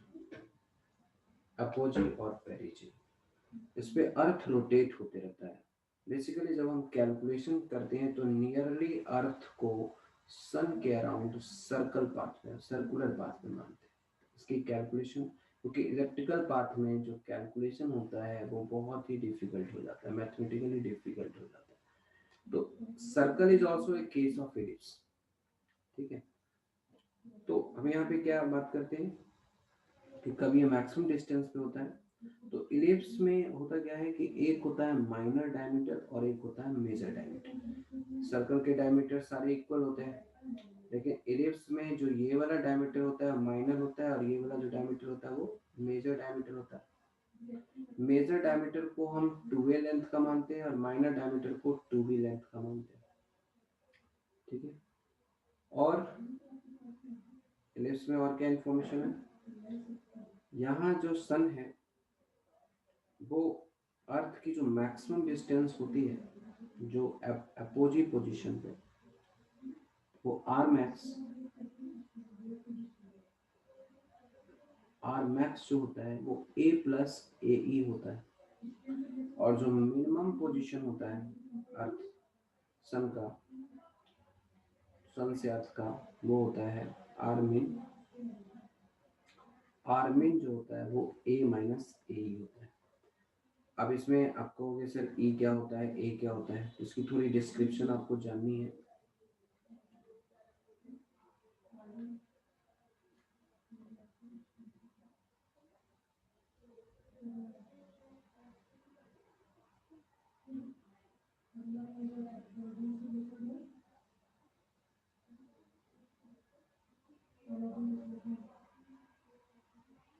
ठीक है, जैसे इलिप्स है, इसका ये सेंटर है, मेन सेंटर है, इसके अलावा दो साइड सेंटर जो सर्कल यहाँ पे फिट बैठ रहे हैं। इस सर्कल का एक सेंटर है, इस सर्कल का एक सेंटर है, इसको हम लोग फोकस बोलते हैं। प्लूरल वर्ड इसको बोला जाता है फोकाई, राइट, फोकाई हो गया। अब ये वाई एक्सेस होता है, ये एक्स एक्सेस होता है। इस पॉइंट का जो कोऑर्डिनेट्स होता है वो होता है प्लस ए कॉमा ई और 0, और इस पॉइंट का, इस सेंटर का जो दूसरा फोकाई है उसका कोऑर्डिनेट होता है माइनस ए कॉमा 0। ई यहाँ पे इसको बोलते हैं एक्सेंट्रिसिटी। एक्सेंट्रिसिटी क्या बताता है, जैसे एक इलिप्स ऐसा भी है, एक इलिप्स ऐसा भी है, एक इलिप्स ऐसा भी है और एक इलिप्स ऐसा भी है। बेसिकली एक्सेंट्रिसिटी की वैल्यू यहाँ पे डिक्रीज कर रहा है। जितना ज्यादा एक्सेंट्रिसिटी होगा उतना ज्यादा इलिप्स उतना चपटा होगा, मतलब उतना वो ओवल से उतना ज्यादा बनाएगा। तो एक्सेंट्रिसिटी जो मैथमेटिकली होता है वो होता है 1 minus B square by A square का रूट। इसमें बी क्या है, बी सेमी माइनर एक्सिस। कहोगे सेमी वर्ड क्यों लगाया, सेमी मतलब आधा, तो माइनर का आधा, माइनर एक्सिस टोटल है 2b, तो इसका हाफ जो ये डिस्टेंस होता है इस डिस्टेंस को b बोलते हैं, और सेमी मेजर एक्सिस को यहाँ से यहाँ तक a बोलते हैं। तो a जो होता है वो क्या होता है, सेमी मेजर एक्सिस। तो इस हिसाब से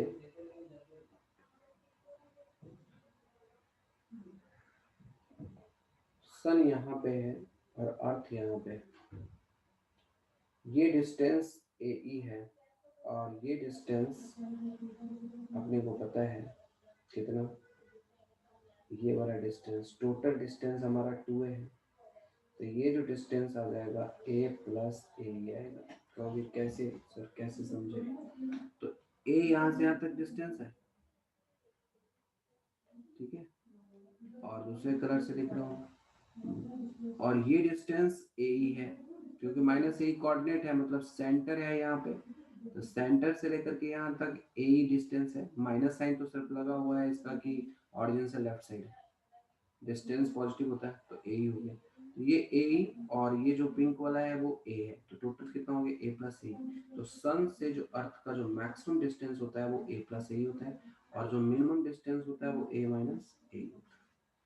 मतलब आर मैक्स बाई आर मिन जो डिस्टेंस होता है वो होता है a plus A divided by a minus A, ये हो जाता है 1 प्लस ई बाई 1 माइनस ई।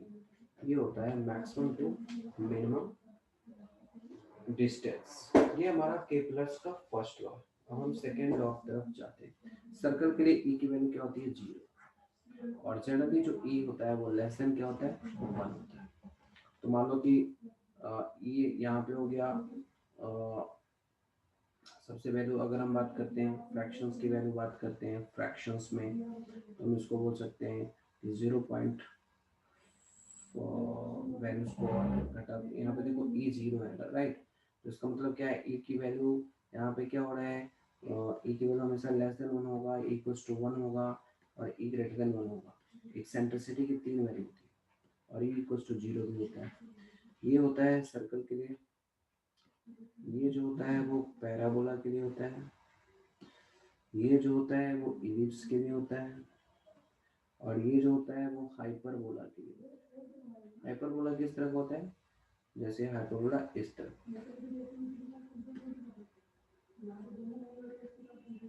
उल्टा पैराबोला है ये।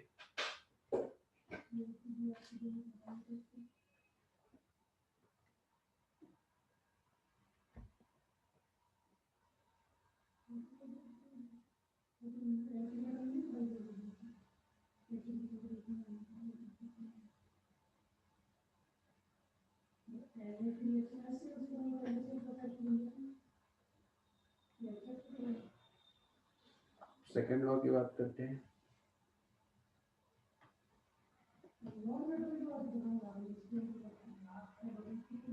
Kepler's second law. देखो केपलर्स फर्स्ट लॉ को लॉ ऑफ एरिया भी बोलते हैं, क्योंकि हमें इसमें कंफ्यूजन होगा।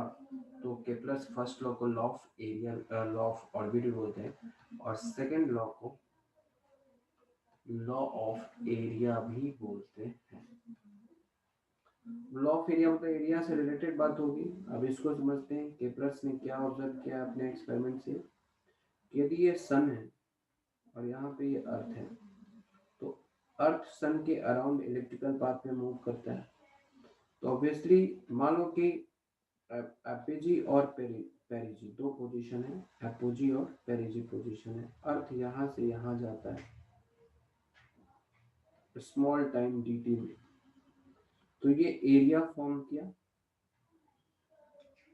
और सपोज पेरिजी वाले पोजीशन में उतने ही टाइम dt में ये यहाँ से यहाँ जाता है, तो ये हमारा क्या हो गया एरिया फॉर्म किया। तो कह रहा है कि सेम टाइम में सेम एरिया कवर करता है। ये जो अपना आर्क एरिया है या जो सेक्टर एरिया है वो सेम होता है। मतलब हम कह सकते हैं कि जो एरियल वेलोसिटी होता है वो कांस्टेंट होता है एरिया अपॉन टाइम। जैसे मान लो कि ये dA है तो ये भी हमारा क्या होगा dA होगा स्मॉल एरिया। हम कह सकते हैं कि एरियल वेलोसिटी कांस्टेंट होगा, मतलब a1 by t1 equal to a2 by क्या होगा t2। मान लो a1 एरिया t1 टाइम में कवर करता है, दूसरा a2 एरिया t2 टाइम में कवर करता है, तो जो a1 by t1 is equal to क्या होगा a2 बाई t2 होगा। या एरियल वेलोसिटी हमेशा क्या होता है एरियल वेलोसिटी कांस्टेंट होता है। या हम इसको इस लॉ को बोल सकते हैं the area swept by the planet to the sun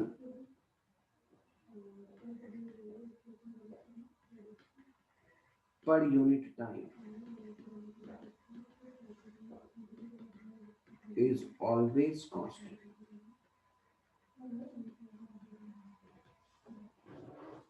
ठीक है, ये अपना क्या है के प्लस का सेकेंड लॉ। सर सर पर ये एरिया में तो सर ऐसा लग रहा है जैसे डिफरेंस हो रहा हो, तो राइट साइड वो वाला ज्यादा। फिगर से लग रहा है बहुत स्ट्रिप है ना। ये देखो ये बहुत थिन होगा, ये वाला जो होगा बहुत थिन स्ट्रिप होगा। मतलब यहाँ पे स्पीड कम होगा, यहाँ पे स्पीड ज्यादा और यहाँ होगा। पे ज्यादा होगा। हाँ, तो हो सकता है कि ये ज़्यादा हो जाए और ये बहुत कम हो।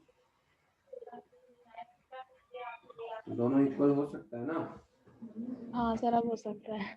तो वही फिगर में कुछ है।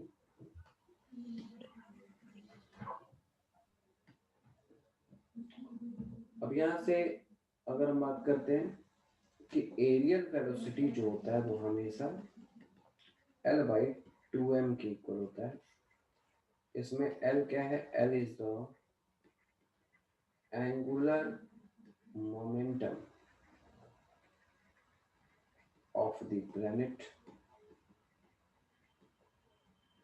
About sun. अब इसको थोड़ा समझिए, और इससे ये भी पता चल रहा है कि angular momentum of the planets about the sun हमेशा कंजर्व होता है, क्योंकि dA/dt कांस्टेंट है तो L/2m भी कांस्टेंट होगा, और L क्या है यहाँ पे? Angular momentum of the planet है अबाउट सन, तो ये भी कांस्टेंट होगा। तो यानी कंजर्वेशन ऑफ एंगुलर मोमेंटम को ये बता रहा है कि कभी कोई बॉडी जब रिवॉल्व करता है तो इसकी एक एंगुलर मोमेंटम होती है, तो सन के अबाउट रिवॉल्व कर रहा है तो सन के अबाउट जो इसकी एंगुलर मोमेंटम है वो कांस्टेंट होगा।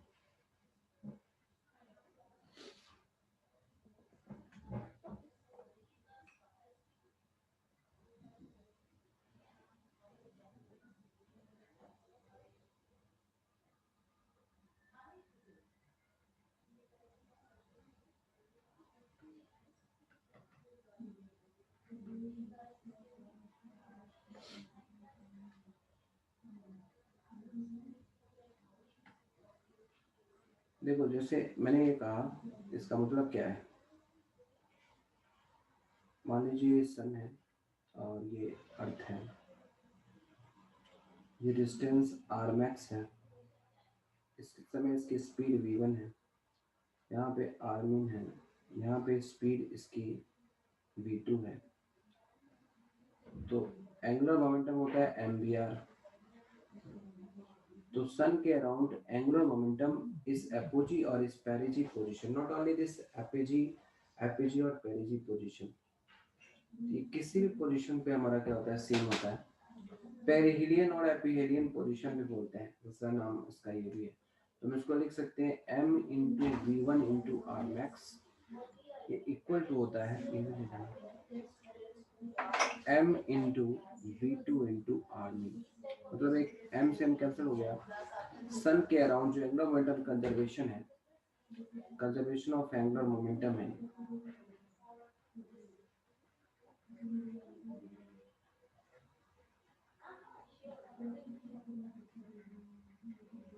वो ये कहता है कि v1 into R max is always equal to होगा v2 into R min।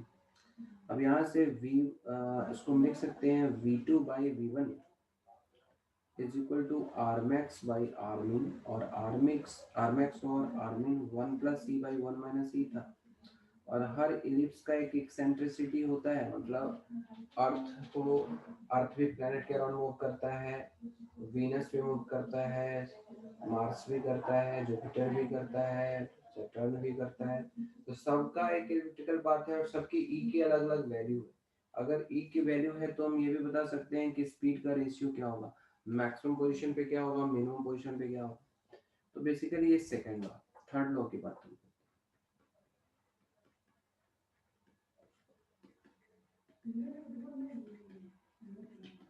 third law is called law of time period.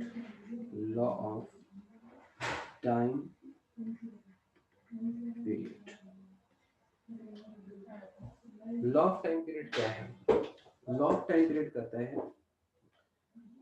कि जब कभी भी कोई भी प्लैनेट सन के अराउंड मूव करता है, नॉट ओनली फॉर अर्थ, और प्लैनेट्स की बात हो रही है, तो जब कभी भी हमारा कोई भी प्लैनेट सन के अराउंड मूव करता है तो इसको पूरा एक राउंड कंप्लीट करने में जितना टाइम लगता है उसको टाइम पीरियड बोलते हैं। Suppose time period is capital T, और ये जो डिस्टेंस है फ्रॉम सन वो आर है। तो बेसिकली ये जो square of the time period है वो cube of the semi major axis होता है। ये यहाँ पे क्या है, सेमी मेजर एक्सिस। यही चीज अगर कंप्लीट सर्कुलर पाथ होगा तो हम कह सकते हैं कि प्लैनेट्स ये r डिस्टेंस है तो square of the time period directly proportional to r cube होगा। बट एलिप्स के केस में क्या है, सेमी मेजर एक्सिस के प्रोपोर्शनल है, और इसको हम प्रोपोर्शनलिटी को हटाने के लिए हम इसको 4 pi square by gm into A Q भी लिख सकते हैं। तो यहाँ से आपको बहुत सारे क्वेश्चंस आते हैं कि time period semi major axis को डबल कर दिया तो टाइम पीरियड पे क्या फर्क पड़ेगा। मतलब अगर फॉर्मूला प्रोपोर्शनलिटी याद है तो आप क्वेश्चंस को कर दोगे। Now the next topic is, time हो गया है।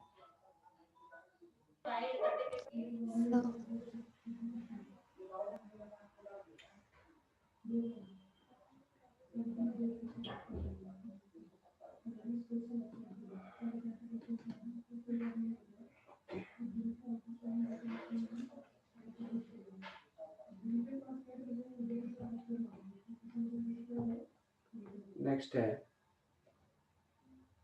सैटेलाइट्स। अब सैटेलाइट्स हमारा यहाँ पे क्या क्या पढ़ेंगे, सैटेलाइट्स के अंदर कितने तरह के सैटेलाइट्स क्या होता है, सैटेलाइट्स कितने तरह के होते हैं, उनका क्या यूजेस है, क्या हाइट है, और सैटेलाइट्स की स्पीड क्या होती है, सैटेलाइट्स की एनर्जी क्या होती है, सैटेलाइट्स में वेटलेसनेस कैसे होता है, सैटेलाइट्स को हम ऑर्बिट को ट्रांसफर कैसे करते हैं, सैटेलाइट्स को लॉन्च कैसे करते हैं, सैटेलाइट्स की लॉन्चिंग की क्या स्पीड होती है, सैटेलाइट्स अर्थ को स्ट्राइक करे तो कितनी स्पीड से स्ट्राइक करेगा। तो दिस आर सम पॉइंट्स जिसको हम सैटेलाइट्स में डिस्कशन करेंगे। This is the last topic of the gravitation. तो ग्रेविटेशंस थ्योरी खत्म हो जाएगा, फिर हम प्रॉब्लम पे आ जाएंगे, प्रॉब्लम प्रैक्टिस शुरू कर देंगे। रोटेशंस की प्रॉब्लम कंटिन्यू है। नेक्स्ट क्लास में हम वैसे आपको चूंकि वर्क पावर एनर्जी और लॉज ऑफ मोशन का टेस्ट है तो मैं आपको देखिए मैं आपको थोड़ा सा बता दूं कि आप Newton's laws of motion, work power energy, इन सबको कोशिश कीजिए कि अच्छे से इन चैप्टर एक्सरसाइजेज वगैरह बना जाए, प्रैक्टिस करें, ठीक है। और मैं थोड़ा सा प्रैक्टिस खुद भी कराऊंगा, थोड़ा सा ट्रेन करूंगा ताकि आपका मार्क्स डिमोटिवेटिंग ना हो, ओके। तो नेक्स्ट क्लास में तो मुझे 80-90% टाइम इसी में लग जाएगा टेस्ट वाले के लिए, और उसके बाद क्लास होगी नहीं, फिर डायरेक्ट टेस्ट होगा, तो ध्यान रखिएगा। नेक्स्ट क्लास इम्पोर्टेंट है, ठीक है। Thank you so much. Thank you sir. Okay, thank you sir. Okay, thank you, bye. Bye.